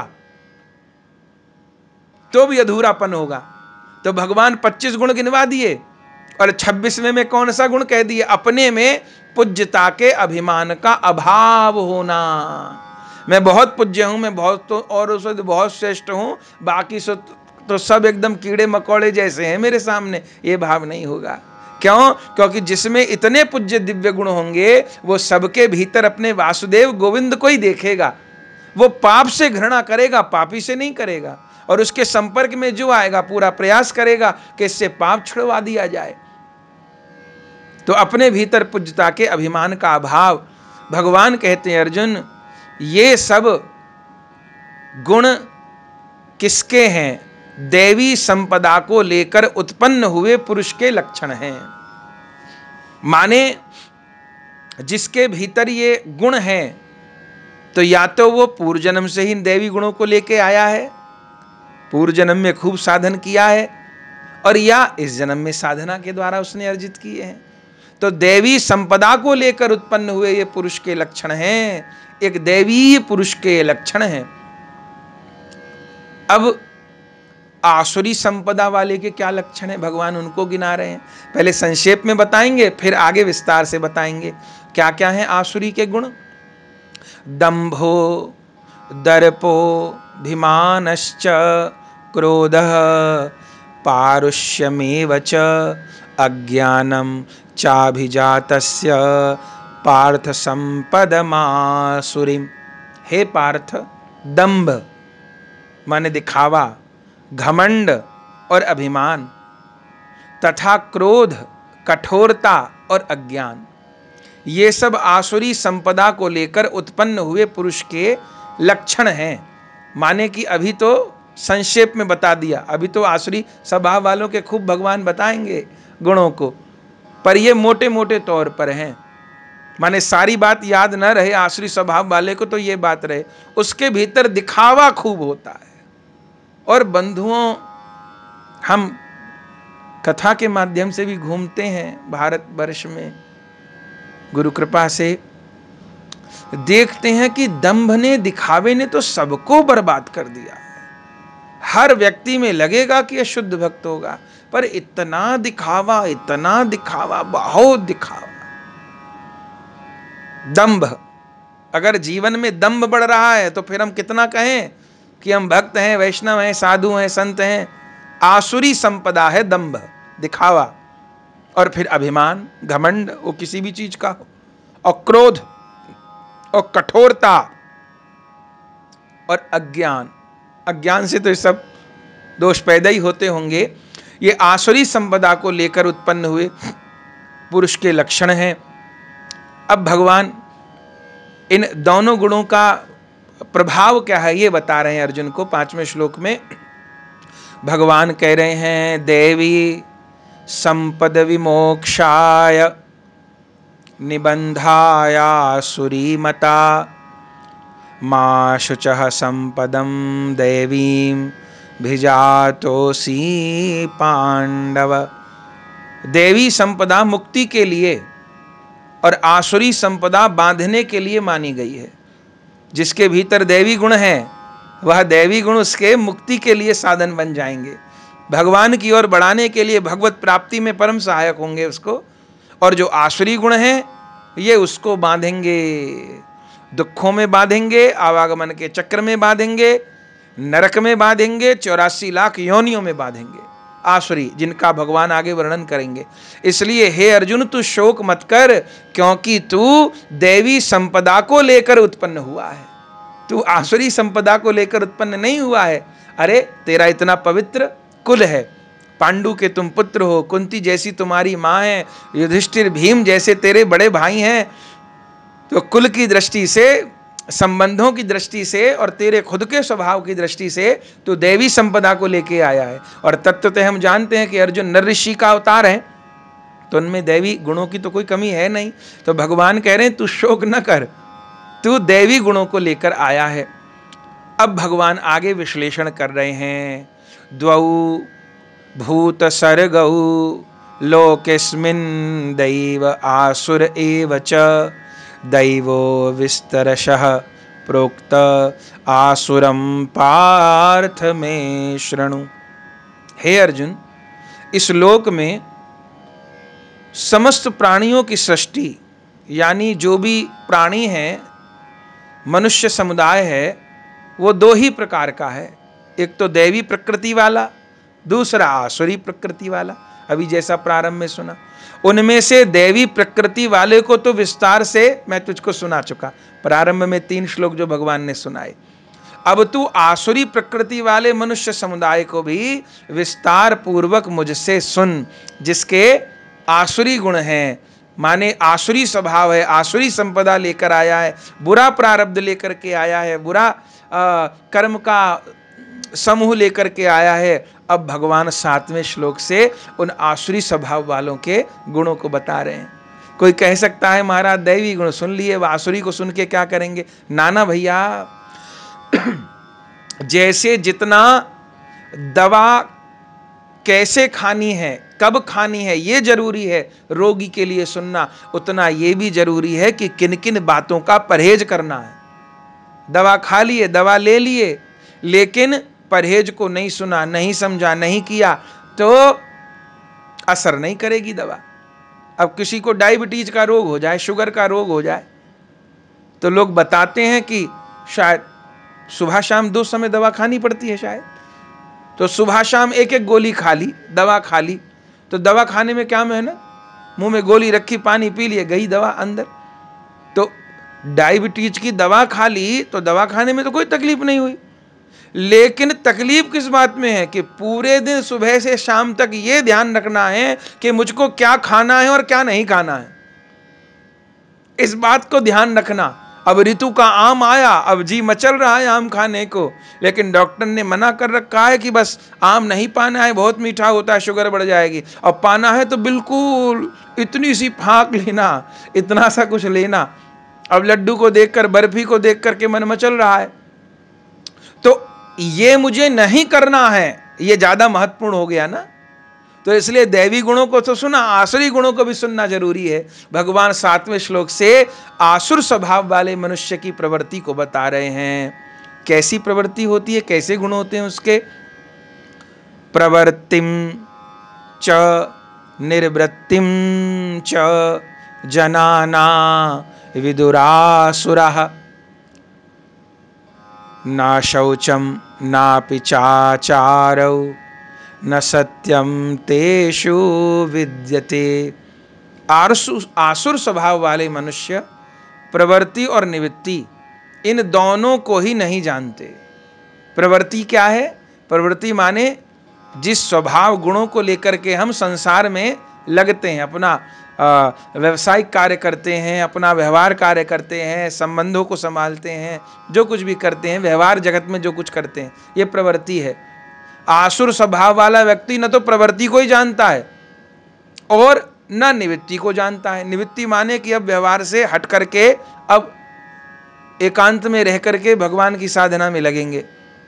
तो प्रवृत्ति और निवृत्ति ये दोनों ही उस आसुरी स्वभाव वाले की बिगड़ती है। इसलिए उसमें न तो बाहर भीतर की शुद्धि है, न श्रेष्ठ आचरण है, और न उसमें सत्य भाषण ही है। न बाहर भीतर की शुद्धि है, प्रवृत्ति नहीं जानता, न आचरण है, और न सत्य भाषण ही है। वह कैसा होता है? अब उसके गुण बता रहे हैं भगवान। असत्यम प्रतिष्ठम ते जगदाहुरनीश्वरम अपरस्पर संभूतम किमन यत् काम हेतुकम। वे आसुरी प्रकृति वाले मनुष्य क्या कहते हैं? वे कहते हैं कि जगत आश्रय रहित है, सर्वथा असत्य, और बिना ईश्वर के अपने आप केवल स्त्री पुरुष के संयोग से उत्पन्न हो रहा है। अतएव केवल काम ही इसका कारण है, इसके सिवा और क्या है? माने इस संसार के पीछे कोई भगवान नहीं है, कोई ईश्वर नहीं चला रहा। अरे ईश्वर का क्या, स्त्री पुरुष ने आपस में संभोग किया, सहवास किया तो संतान उत्पन्न हो गई। तो ये संसार तो काम के कारण ही बढ़ रहा है, स्त्री पुरुष की रति क्रिया के कारण ही बढ़ रहा है, और इसमें कोई भगवान कोई चीज नहीं है, जैसा आजकल के पढ़े लिखे लोग मानते हैं। भगवान उसको गीता में कितने बरस पहले कह गए। और उनका क्या विचार होते हैं? वे कहते हैं एताम दृष्टिम वष्टभ्य नष्टात्मानोल्प बुद्धयः प्रभवन्त्युग्र कर्माणः क्षयाय जगतो हिता। इस मिथ्या ज्ञान को अवलंबन करके जिनका स्वभाव नष्ट हो गया है, माने इस जगत को चलाने वाला कोई नहीं है, तो स्त्री पुरुष के संयोग से अपने आप आगे बढ़ रहा है। तो इस मिथ्या ज्ञान को अवलंबन उसने कर लिया, इस मिथ्या विचार को मानता है, उससे उसका स्वभाव नष्ट हो गया है। जिसकी ऐसे विचारों से बुद्धि मंद पड़ गई है, वे सबका अपकार करने वाले, सबका बुरा करने वाले क्रूर कर्मी मनुष्य केवल जगत के नाश के लिए ही समर्थ होते हैं। माने जो भगवान को नहीं मानता, फिर वो कितनी देशभक्ति की बात कर ले, जगत सुधार की बात कर ले, और संसार कल्याण की बात कर ले, वो कुछ भी कर ले, माने जिसकी भगवान में निष्ठा नहीं है, जो ईश्वर के संचालक के रूप में परम सत्ता को स्वीकार नहीं करता, भगवान कहते हैं उसके द्वारा जगत का विनाश ही होगा, नाश ही करेगा वो समाज का। वो कितना ढोंग कर ले समाज सेवा का। और आप देख भी लीजिए, जो जितने देशभक्त थे, जिनके द्वारा अधिक देश का कल्याण हुआ, देश की सेवा हुई, वे उतने बड़े भगवत भक्त भी थे। भले आप वर्तमान में देख लीजिए, जिस योग्य शासक के द्वारा आज भारत का संचालन हो रहा है, जो योग्य शासक भारत को समृद्ध बनाने में, घोर से घोर संकट से निकालने में, इतने बड़े विकसित देश कोरोना नामक महामारी के आगे घुटने टेक गए, और यह कुशल शासक उस महामारी से भी देश को निकाल करके बाहर ला रहे हैं। तो क्या है? तो इस योग्य शासक को भी आप देखेंगे, इनके जीवन को देखेंगे, शायद भारत के स्वतंत्र भारत के इतिहास में शायद दूसरा ही प्रधानमंत्री मिला हो इस भारत देश को, जो कि पूरी तरह से शाकाहारी है। नहीं तो कहने की जरूरत नहीं, जितने प्रधानमंत्री बने वो सब मांस भक्षी थे। भगवान में उनकी कोई आस्था नहीं थी। हाँ, हिंदुओं को मूर्ख बनाने के लिए, अपनी राजनीतिक रोटी सीखने के लिए कोई अपने आप को ब्राह्मण कहने लग गया हो, और कोई अपने आप को बड़ा हिंदू कहने लग गया हो, वो अलग बात है। पर बाकी तो यथार्थ राष्ट्र सेवा उन्हीं के द्वारा हुई, या हो रही है, या होगी, जो सनातन धर्म में निष्ठा रखते हैं, जो भगवान के स्वरूप में, भगवत भक्ति में निष्ठा करते हैं। वर्तमान शासक के लिए सब लोग जानते हैं कि 9 नवरात्रों को केवल जल पर रहते, नींबू पानी पर रहते। कितनी बड़ी कठोर साधना है, कितना बड़ा संयम है। तो वह दैवी गुण उनके भीतर हैं, तभी राष्ट्र कल्याण का कार्य भी हो पा रहा है। विकट से विकट संकट में देश को बाहर निकालने का कार्य हुआ, हो रहा है और होगा। लेकिन जो भगवान के अस्तित्व को ही स्वीकार नहीं करते, जो मानते हैं तो स्त्री पुरुष के द्वारा, प्रकृति के द्वारा स्वयं घट रहा है, तो उनके द्वारा जगत का नाश होता है, विकास नहीं होता। कहीं देख लीजिएगा। आगे आसुरी स्वभाव वालों का भगवान गुण वर्णन कर रहे हैं। काममाश्रित्य दुष्पूरम दंभमान मदान्विता मोहाद गृहीत्वा सद्ग्राहान प्रवर्तन्ते शुचिव्रता। वे दंभ, मान और मद से युक्त मनुष्य किसी प्रकार भी पूर्ण न होने वाली कामनाओं का आश्रय लेकर अज्ञान से मिथ्या सिद्धांतों को ग्रहण करके और भ्रष्ट आचरणों को धारण करके संसार में विचरते हैं। माने अपने आप से कुछ ऊटपटांग सिद्धांत बना लिए, ज्ञान व्यान है नहीं, जिन चीजों से सुविधा पड़ रही है, अपना स्वार्थ सिद्ध हो रहा है, उसी को नियम बना दिए और स्वयं गंदे आचरण करते रहे, भ्रष्ट आचरणों को धारण करके संसार में विचरते हैं। खुद भ्रष्ट होते हैं, अपने संपर्क में आने वाले दूसरों को भ्रष्ट करते हैं, और यदि वो कहीं ऊंचे पद पर पहुंच जाए तब तो उनके द्वारा राष्ट्र को, उस समाज को बहुत बड़ा नुकसान होता है। और वो कैसे लोग होते हैं, उनका कैसा स्वभाव होता है? चिंताम परिमेयाम च प्रलयांतामुपाश्रिता कामोपभोग परमा एतावदीति निश्चिता। तथा वे मृत्यु पर्यंत रहने वाली असंख्य चिंताओं का आश्रय लेने वाले, विषय भोगों के भोगने में तत्पर रहने वाले और इतना ही सुख है इस प्रकार मानने वाले होते हैं। माने कि वो इतने चिंताओं के घर बन चुके होते हैं कि मरते समय तक उनकी चिंताएं खत्म नहीं होती, उनका हाय हाय खत्म नहीं होता, उनका देख खत्म नहीं होता। मृत्यु पर्यंत माने मरने के बाद तो चिता में जलते हैं, पर जीते जी वो हर समय किसी न किसी चिंता में, किसी न किसी कामना में, किसी न किसी आवेग में जलते रहते हैं। और उनके जीवन में सुख क्या होता है? अधिक से अधिक इंद्रियों का जो भोग है वह इसको बस इतना ही सुख है, ये मानने वाले होते हैं। माने वास्तविक सुख की गंध भी उनको कभी नहीं आ पाती। वो आध्यात्मिक सुख, भगवदीय सुख का तो छींटा भी जीवन में नहीं पा पाते। वो केवल बढ़िया भोजन खाने को मिल गया, बस बहुत सुख मिल गया। अरे कोई अच्छा दृश्य देख लिया, बहुत सुख मिल गया। कहीं घूम आए फिर आए, बहुत सुख मिल गया। इसी को वो सुख मानते हैं आसुरी स्वभाव वाले। और उनका कैसा स्वभाव होता है? आशा पाशतैर्बद्धा काम क्रोध परायणः इहन्ते काम भोगार्थ मन्यायेनार्थ संचयान। वे आशा की सैकड़ों फांसियों से बंधे हुए मनुष्य काम क्रोध के परायण होकर विषय भोगों के लिए अन्याय पूर्वक धनादि पदार्थों का संग्रह करने की चेष्टा करते हैं। आशाएं उनकी अनियंत्रित होती हैं, काम क्रोध सदैव छाया रहता है। और फिर अब भोगों की प्राप्ति, भोगों की पूर्ति यदि न्यायपूर्वक नहीं हो रही तो अन्यायपूर्वक पैसा कमाएंगे, 420 से पैसा कमाएंगे और उससे अपनी विषय की पूर्ति वे लोग करते हैं। इदमद्य मया लब्धमीमं प्रापस्ये मनोरथम इदम स्तीदमपि में भविष्यति पुनर्धनम। वे सोचा करते हैं कि मैंने आज यह प्राप्त कर लिया है और अब इस मनोरथ को प्राप्त कर लूंगा।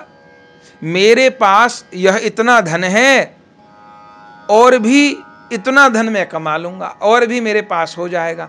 माने सारी जिंदगी 99 के फेर में निकलती है। इतना पैसा है, इतना और हो जाएगा, अब देखो इतना और हो जाएगा। अब 10 साल बाद मैंने जो इतने लाख जमा किए थे वो दुगुने हो जाएंगे, अब 20 साल बाद 4 गुने हो जाएंगे। और उसको ये नहीं पता चलता कि साल भर बाद तू भी जीवित रहेगा कि नहीं रहेगा। तुझे कुछ अपने कल्याण के लिए कर लेना चाहिए, पर वहारी माया, वहारा मोह ऐसा कि अब ये हो जाएगा, अब मैं ये कर लूंगा, अब मैं वो कर लूंगा। और इसी उहापोह में एक दिन वो शमशान में पहुंच जाते हैं और इस मनुष्य जीवन को समाप्त करके नरक की हवा खाते हैं, 84 लाख योनियों में धक्के खाते हैं। यह उनका चक्र प्रारंभ हो जाता है। और वो क्या क्या सोचते हैं? असौ मया हतः शत्रुर्हनिष्ये चापरानपि ईश्वरोऽहमहं भोगी सिद्धोऽहं बलवान सुखी। वह शत्रु मेरे द्वारा मारा गया और उन दूसरे शत्रुओं को भी मैं मार डालूंगा। उसको तो मैंने नीचा दिखा दिया और उस बाकी उनको मैं नीचा दिखाऊंगा, उनको मैं अपमानित और करूंगा, उस शत्रु को मैं और मार डालूंगा। मैं ईश्वर हूं, अरे मेरे पास इतनी ताकत है, इतना पैसा है, इतना बलवान हूं मैं, इतनी लोग मुझे जानते हैं, मेरी वाणी का इतना प्रभाव है, मैं कुछ भी कर सकता हूं। ऐश्वर्य को भोगने वाला हूं मैं सब सिद्धियों से युक्त हूं और बलवान तथा सुखी हूं। माने आध्यात्मिक मार्ग में पहुंचकर मैं बहुत बड़ा योगी हूं, मैं तंत्र मंत्र का बहुत जानकार हूं, टोना टोटके मुझे बहुत आते हैं, मेरी वाणी में बहुत बल है। उसको कह दूंगा बुरा हो जा तो बुरा हो जाएगा, उसको कह दूंगा अच्छा हो तो अच्छा हो जाएगा। तो मैं शुद्धियों से युक्त हूं, मैं बलवान हूं, मैं सुखी हूं, ऐसा वो लोग सोचते रहते हैं। और क्या सोचते हैं आसुरी स्वभाव वाले लोग? आढ़यो भी जन्वानस्मि कौन योस्ति सदृशो मया यक्षये दास्यामि मोदिष्य इत्यज्ञान विमोहिता अनेक चित्त विभ्रांता मोहजाल समावृता प्रसक्ता काम भोगेषु पतंती नरकेषु चौ। मैं बड़ा धनी और बड़े कुटुंब वाला हूं। अरे मेरा बहुत बड़ा परिवार है, इतने भाई हैं, इतने रिश्तेदार हैं, इतने बेटे, इतने पोते, इतना बड़ा परिवार हूं, मैं बहुत सुखी हूं, ये मानता है। अरे मेरे पास पैसा बहुत है, इतने पैसे उस बैंक में रखे हैं, इतने उसमें रखे हैं, इतनी जमीन है, वहां मेरी कोठी है, वहां मेरा बंगला, वहां मेरे दुकान, इतने कारखाने चल रहे, इतनी फैक्ट्री चल रही, ये सोचेगा। और मेरे समान दूसरा कौन है? मेरे समान दूसरा कोई नहीं। और फिर मैं पाप से पैसा कमा रहा हूं, कोई बात नहीं, मैं यज्ञ करूंगा, माने मैं कोई पुण्य कर्म करूंगा, दान दूंगा और आमोद प्रमोद करूंगा। माने उस यज्ञ के द्वारा पुण्य कर्म के कारण जो 420 से पैसा कमाया है वह सब मेरा शुद्ध हो जाएगा, वो ऐसा सोचता है। और फिर क्या होगा? फिर पुण्यों के द्वारा शरीर स्वस्थ रहेगा, बाल बच्चे ठीक रहेंगे, मैं और विषय भोगूंगा, फिर और पाप से पैसा कमाऊंगा, फिर उस पाप के पैसे को कुछ धार्मिक कार्यों में लगा दूंगा तो वो सारा मेरा काला धन सफेद हो जाएगा और फिर मैं उनसे भोगूंगा। ऐसा विचार वो रखता है। इस प्रकार अज्ञान से मोहित रहने वाले और अनेक प्रकार से भ्रमित चित्त वाले मोह रूपी जाल से समावृत और विषय भोगों में अत्यंत आसक्त आसुर लोग महान अपवित्र नरक में गिरते हैं। यहां भगवान मोह रूप जाल से समावृत, इस स्वभाव को मोह जाल कह रहे हैं। जैसे जाल में फंस जाए, मकड़ी अपने बनाए जाल में फंस जाए और समाप्त हो जाए, ऐसे ही व्यक्ति अपने भ्रम और मोह अज्ञान के द्वारा ऐसा जाल बुन लेता है कि उस जाल में, उस मकड़ जाल में, उस आसक्ति के बंधन में दम तोड़ देता है। और अत्यंत आसक्त तो वो होता ही है, पुत्रों में, पौत्रों में, भोजन में, कपड़े में, घर में, व्यापार में। तो विषय भोगों में अत्यंत आसक्त वह आसुर व्यक्ति, वह असुर क्या करता है? फिर कोई वैकुंठ से विमान तो नहीं आएगा ना, फिर क्या होगा? वह अपवित्र नरकों में गिरता है। ये भगवान के मुख की वाणी है, 16वां श्लोक है ये 16वें अध्याय का। वह अपवित्र घोर नरकों में गिरता है। और वो भले उसके बेटे पोते बहुत अच्छा कोई कर्म कांड कर दें, उसकी बहुत बड़ी तेरहवीं मना दें और बहुत बड़े भोज भंडारे कर दें, भैया कुछ नहीं होने वाला, जो होएगा जीते जी होएगा, उधार वाला काम नहीं करना, नरक में गिरना पड़ेगा। भले बेटे मरने के बाद लिख दें स्वर्गीय, ये तो भारत में रिवाज है स्वर्गीय लिखने का, और उसको क्या पता स्वर्ग में जाने का काम नहीं किया था। अगर सारे जीवन केवल संतान में, भोजन में, पदार्थ में, व्यापार में आसक्त रहे तो नरकीय लिखना चाहिए नाम से पहले, स्वर्गीय नहीं लिखना चाहिए। गीता के अनुसार भगवान कहते हैं ऐसा आसुरी स्वभाव वाला व्यक्ति नरक में गिरता है। और कैसा उसका स्वभाव होता है, क्या उसका अंत होता है? भगवान कह रहे हैं आत्म संभावितः स्तब्धा धनमान मदान्वितः यजन्ते नाम यज्ञस्ते दंभेना विधि पूर्वकम। वे अपने आप को ही श्रेष्ठ मानने वाले घमंडी पुरुष धन और मान के मद से युक्त होकर केवल नाम मात्र के यज्ञों द्वारा पाखंड से शास्त्र विधि रहित यजन करते हैं। माने ये बात केवल गृहस्थी के लिए नहीं कही जा रही है, जो धार्मिक क्षेत्र में, अध्यात्म क्षेत्र में भी इस आसुर गुणों से युक्त हैं, माने गुरुमुखी नहीं है, अपने से अपनी दुकान खोल के बैठे हैं, किसी वैष्णव परंपरा में आश्रित नहीं है, अपने अपने नए नए मत बना लिए हैं।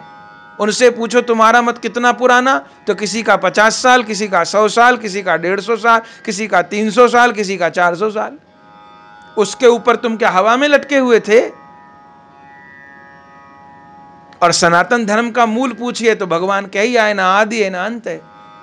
तो ऐसे जो भले धार्मिक क्षेत्र में हो, भले अपने आप को साधु कहते हो, भले अपने आप को पुजवाते हो, भले पूज्य हो, भले गुरु बनते हो, यदि वह विशुद्ध रूप में देवी गुणों से संपन्न नहीं है, भगवत भक्ति नहीं करते और सबको भगवत भक्ति में नहीं लगाते, तो वे अपने आप को ही श्रेष्ठ मानने वाले घमंडी पुरुष धन और मान के मद में युक्त होकर केवल नाम मात्र के लिए यज्ञों द्वारा पाखंड से शास्त्र विधि रहित यजन करते हैं। अब चूंकि संसार हमको साधु कहता है तो यज्ञ करते हैं। यज्ञ से अर्थ यज्ञ तो है ही, स्वाहा स्वाहा तो है ही, माने कोई भी केवल दिखावे के लिए परोपकार का काम करना, जगत कल्याण का काम करना, हमारे यहाँ ये होता है, हमारे यहाँ वो होता है, लेकिन विशुद्ध रूप में राधा गोविंद की, भगवान सीताराम की भक्ति नहीं करते, भागवत जी गीता के अनुसार नहीं चलते, उन्होंने अपना कोई अलग ही मत प्रकट कर लिया है। तो बार बार सावधान, गीता कह रही है, जो भागवत जी को नहीं मानते, गीता जी को नहीं मानते, रामायण जी को नहीं मानते, भक्तमाल जी को नहीं मानते, उनके आदर्शों पे नहीं चलते, उनके सिद्धांतों का प्रचार प्रसार नहीं करते, अपने भक्तों को गीता भागवत रामायण शास्त्रों से दूर रखते हैं, उनको महाशत्रु मान करके तत्क्षण त्याग कर देना चाहिए। भले वो लाखों शिष्यों के गुरु हों। जैसे कि पता चल जाए कि जो मैं हाथ में जल लिए हैं उसमें जहर मिला हुआ है तो तुरंत फेंक दे, यदि अपने आप को बचाना है। तो ऐसे पाखंडियों का तुरंत त्याग कर देना चाहिए, भले वो गुरु बनते हो, महागुरु बनते हो, जो बनते हो। और भले हम कहते हो कि वहां तो लाखों लोग इकट्ठे होते हैं, जो भागवत जी, रामायण जी, गीता जी के अन्य जाकर के अपना कोई पंथ चला रहा है, 24 अवतारों से अलग किसी भगवान की बात बता रहा है, वो घोर नारकीय है। स्वयं तो उसका जो होगा सो होगा, भगवान उसका जो करेंगे सो करेंगे, उनको मानने वाले घोर नरक में गिरेंगे। इस बात से तुरंत सावधान हो जाना चाहिए।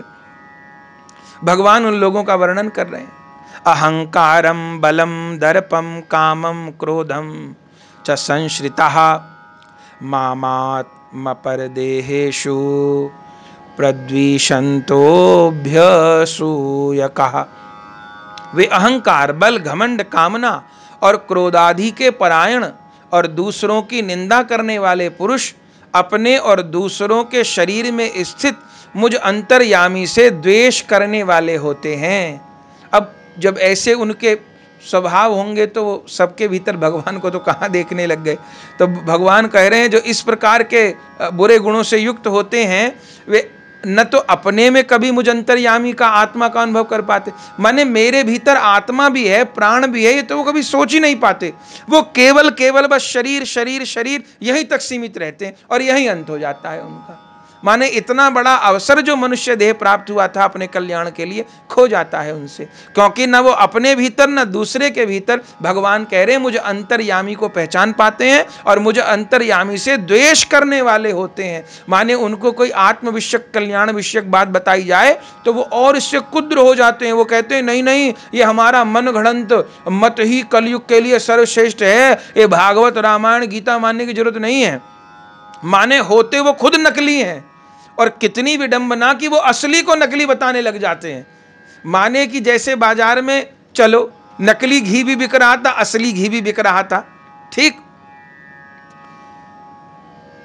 तो जिन लोगों को असली घी नहीं पच रहा था वो नकली घी की दुकान पर पहुंच गए। उचित तो यह भी नहीं था, असली घी बिकना चाहिए था बाजार में, पर नकली घी भी बिक रहा था। चलो यहां तक भी सहन किया जाए। अति कहां हो जाएगी, जहां नकली घी वाला असली घी वाले को कहने लग जाए कि ये नकली घी बेच रहा है, खुद तो वो नकली घी बेच रहा है, और असली घी वाले को, जो देसी गैया का शुद्ध घी बेच रहे हैं, प्रदान कर रहे हैं उनको कहने लग जाए नकली घी दे रहे हैं, तो ये बहुत बड़ी विडंबना होगी।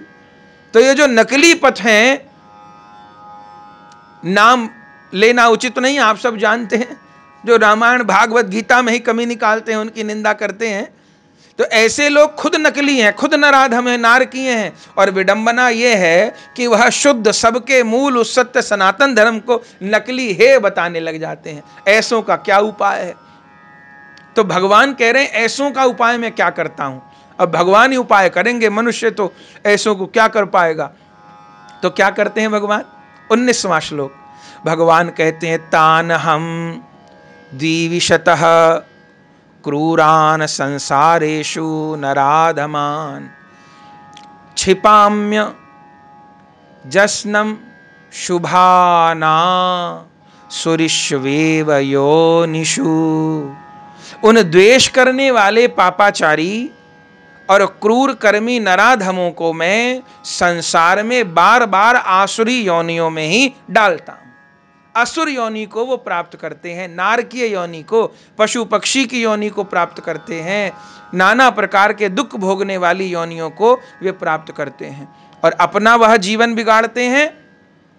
और उनके संग जो लोगे रहते हैं, कहते हैं कि हम तो उस पथ में जाते हैं, हम तो उस पंथ में जाते हैं, अरे बहुत अच्छे हैं, अरे वहाँ तो ये होता है, अरे वहाँ तो वो होता है। अगर सत्य न हो तो लाखों लोगों की भीड़ कैसे इकट्ठी हो। जो केवल भीड़ से ही सत्य सत्य का अनुमान करते हैं, सनातन धर्म के पैमाने पर नहीं कसते। तो भगवान कह रहे हैं उन लोगों को और उनके अनुयायियों को मैं आसुरी योनि में ही डालता हूँ। आसुरीम योनिमापन्ना मूढ़ा जन्मनि जन्मनि माम प्राप्यैव कौन्तेय ततो यान्ते धमाम गतिम। हे अर्जुन, वे मूढ़ मुझको न प्राप्त होकर ही जन्म जन्म में आसुरी योनि को प्राप्त होते हैं। अब वो कहें कि भले हम बहुत ऊंचा साधन कर रहे हैं, ये जो भगवान को नहीं मानते गुरुजी, जहाँ कहा जाता है राम कृष्ण का भजन न करो और मूर्ति पूजा तो बिल्कुल उचित नहीं है, बस गुरुजी की फोटो को लगा के रखो। कितनी विडंबना है कि भगवान का चित्र तो असत्य है और वह जिसको मानते हैं उसका चित्र सत्य है और उनका खुद का चित्र सत्य है। कैसी विडंबना। और मूर्ख जनता ऐसे लोगों के यहाँ मूर्ख भी बनती है। उस मूर्ख बनने में एक बहुत बड़ा कारण होता है, क्योंकि वो लोग प्याज लहसुन खाने को मना नहीं करते। अब सब क्या चाहिए, प्याज लहसुन न छुड़वाओ हमसे और फिर तो जो कहो हम करने को तैयार है। तो लोग भी ऐसे सस्ते नकली धर्मों के प्रति बहुत आकृष्ट होते हैं। बोले ज्ञान का ज्ञान मिल रहा है, अपना प्याज लहसुन और छौंके जाओ, खाए जाओ। तो ऐसों को, उनको ऐसे लोगों को ज्यादा सुविधाजनक पड़ते हैं। तो भगवान कह रहे हैं कि हे अर्जुन, वे मूढ़ मुझको न प्राप्त होकर जन्म जन्म में आसुरी योनि को प्राप्त होते हैं और फिर उससे भी अति नीच गति को ही प्राप्त होते हैं। माने इस संसार में जितनी नीच गति है, जितनी नीच योनि है, सब में उनका जन्म लगातार होता रहता है।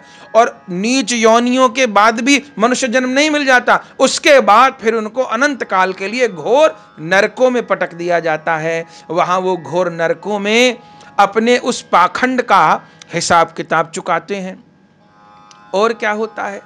त्रिविधम नरकस्येदम द्वारम नाशन्मात्मनः कामः क्रोधस्तथा लोभस् तस्मादेत तत्रयं त्यजेत। भगवान कहते हैं, हे अर्जुन, काम, क्रोध और लोभ ये 3 प्रकार के नरक के द्वार हैं। आत्मा का नाश करने वाले, अर्थात उसको अधोगति में ले जाने वाले हैं। अतएव इन तीनों को त्याग देना चाहिए। काम, क्रोध, लोभ। देखिए 21वां श्लोक है ये गीता जी का। इसमें भगवान काम, क्रोध, लोभ को नरक का द्वार बता रहे हैं। बिल्कुल यही दोहा, इसी बिल्कुल श्लोक का अनुवाद समझिए श्री रामचरितमानस जी में है। सुंदरकांड में जिस समय विभीषण रावण को समझाते हैं, अब विभीषण समझिए दैवी संपदा गुण वाले और रावण घोर आसुरी स्वभाव वाला, आसुरी संपदा वाला। तो जब वो जानकी जी का हरण कर लाता है और नाना प्रकार के पाप करता है, भगवान युद्ध का ठान लेते हैं, तब आखिर में विभीषण समझाते हैं। अब देवी स्वभाव वाला तो अपना स्वभाव नहीं छोड़ेगा, भले रावण लात मार देता है। तो उस समय जो समझाते हैं विभीषण जी बात, वो बिल्कुल 21वें श्लोक से मिलती हुई है। सुंदरकांड का दोहा है। क्या समझाते हैं विभीषण जी?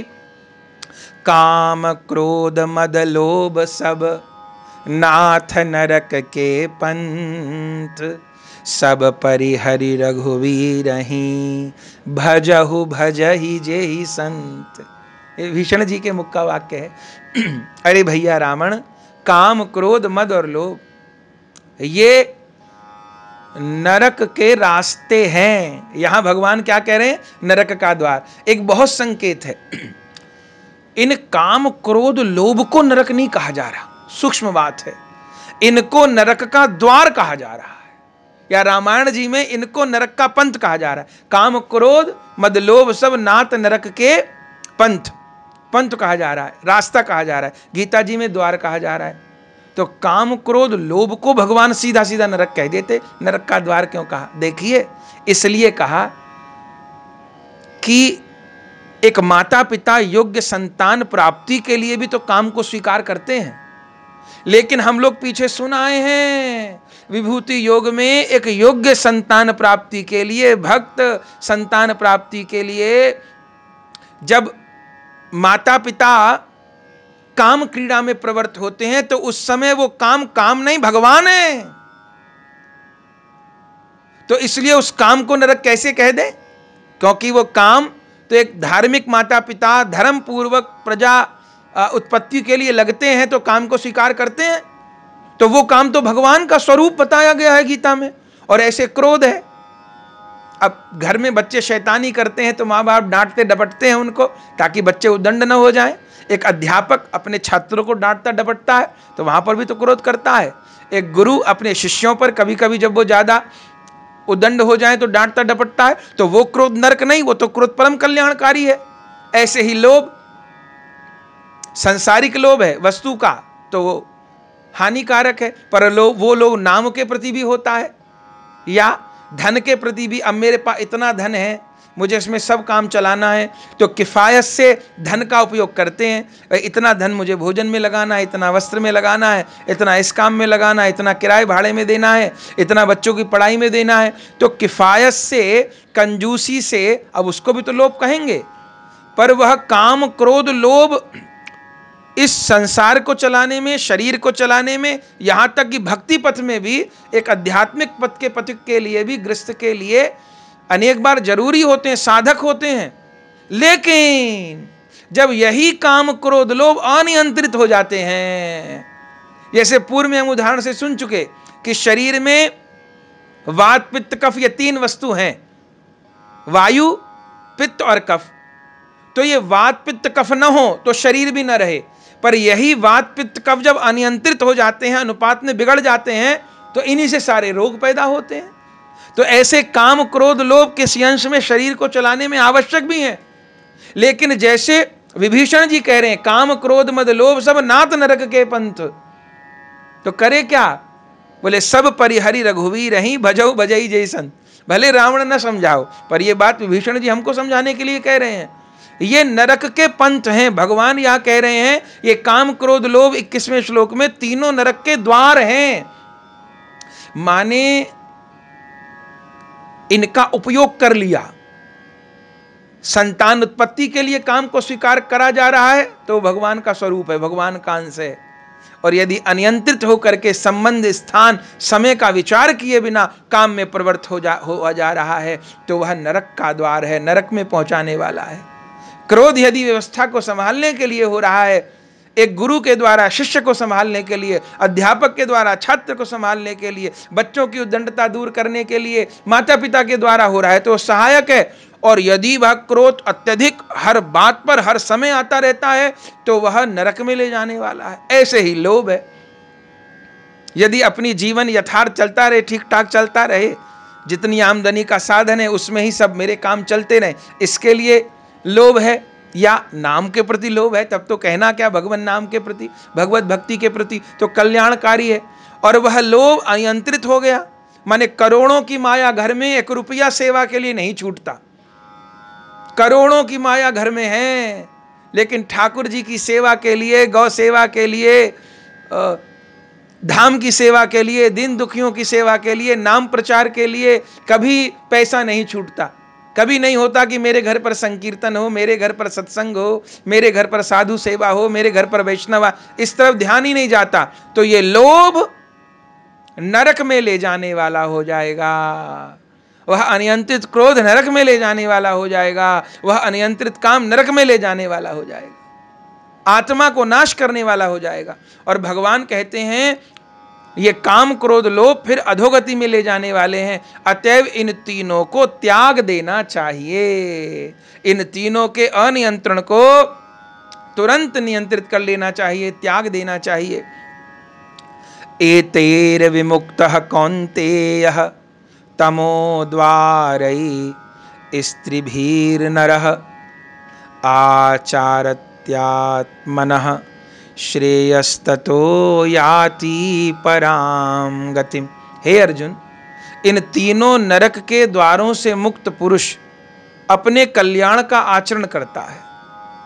जो इन तीनों नरक के द्वारों से बच रहा है, काम नियंत्रित कर लिया है, क्रोध नियंत्रित कर लिया है, लोभ को नियंत्रित कर लिया है, या काम क्रोध लोभ को सार्थक स्थानों पर लगा दिया है, तो वह नरक के द्वारों से मुक्त हो गया।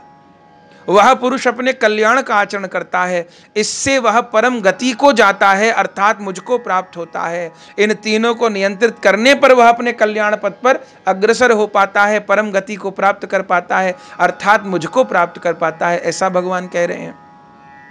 यह शास्त्र विधि मुत्सृजय वर्तते काम कारतः न स सिद्धिं वापनोति न सुखम न पराम गतिम।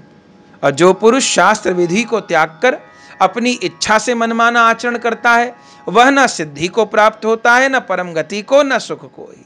शास्त्र विधि को मानना नहीं, आचार्य को मानना नहीं, सदगुरु को मानना नहीं, शास्त्र को मानना नहीं, अपने मनमुखी चाल से चलना है, तो न तो उनको अपने साधन में कभी कोई सिद्धि प्राप्त होगी, न कभी सुख प्राप्त होगा, और न उनको कोई परम गति प्राप्त होगी।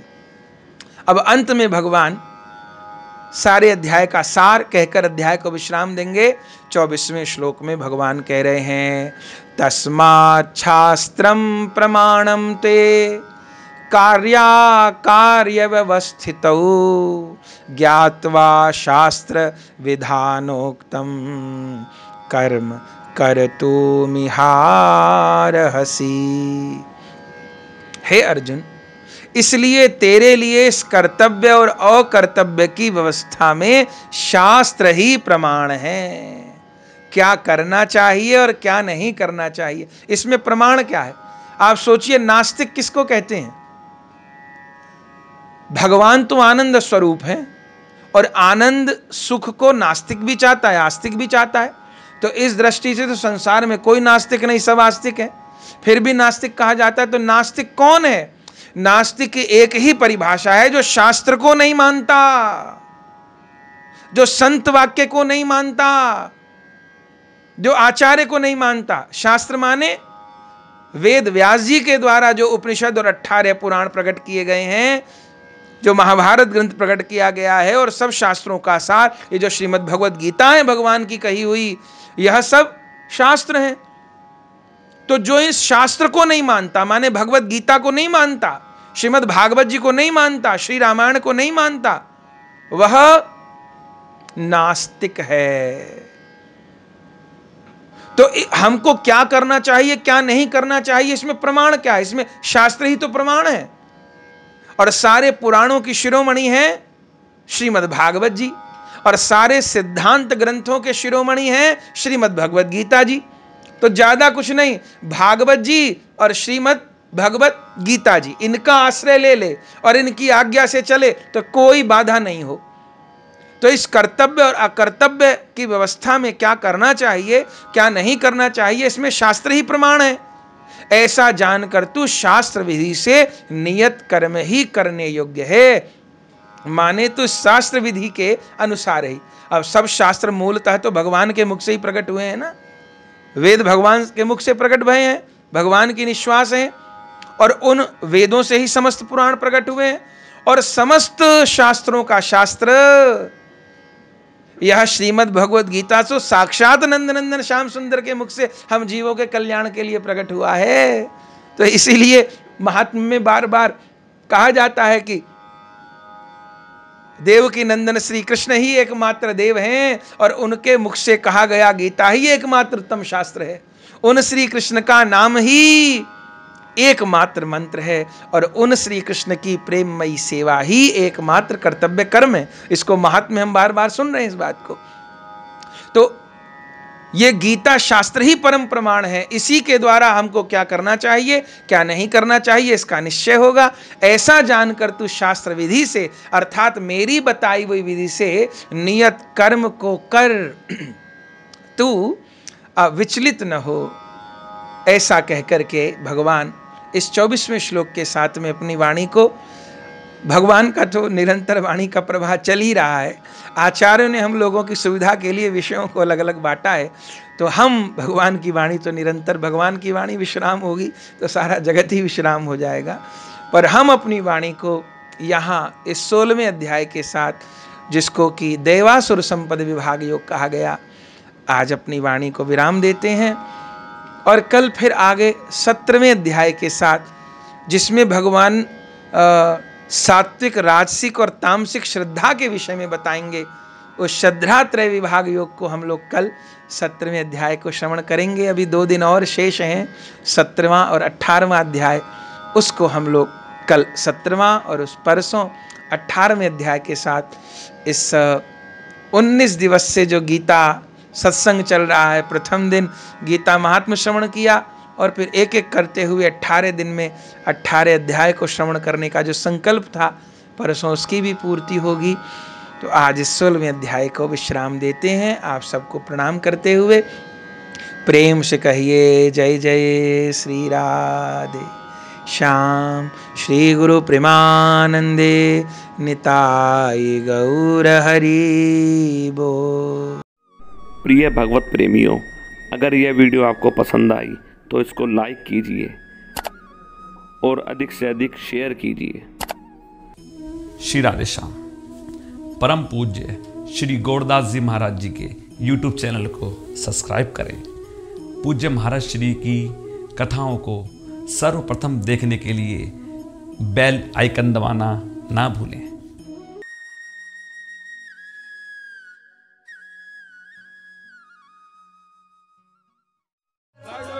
गौरांग श्याम हरे कृष्ण हरे राम, गौरांग श्याम हरे कृष्ण हरे राम, गौरांग श्याम हरे कृष्ण हरे राम, गौरांग श्याम हरे कृष्ण हरे राम, गौरांग श्याम हरे कृष्ण हरे राम, गौरांग श्याम हरे कृष्ण हरे राम, गौरांग श्याम हरे कृष्ण हरे राम,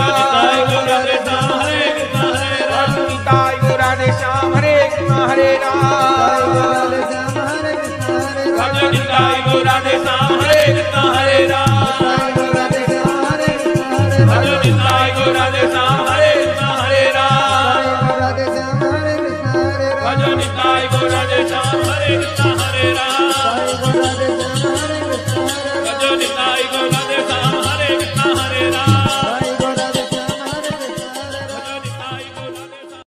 श्री वृंदावन धाम में श्री बांके बिहारी जी के मंदिर से 1 किलोमीटर की दूरी पर अटल्ला चुंगी के निकट परम पूज्य श्री गौरदास जी महाराज जी के आश्रम श्री गौर कृपा धाम का हम दर्शन कर रहे हैं, जहां श्री निताई गौरांग देव, श्री राधा गोविंद देव, श्री गिरिराज जी श्री मंदिर में विराजमान है, जहां विधिवत अष्टायाम ठाकुर जी की सेवा हो रही है और प्रत्येक एकादशी वैष्णव साधुओं द्वारा अष्टप्रहर हरिनाम संकीर्तन होता है और कथा सत्संग हॉल एवं भक्तजनों के ठहरने के लिए एसी एवं नॉन एसी कमरे के साथ भोजन प्रसाद की उत्तम व्यवस्था सुलभ है।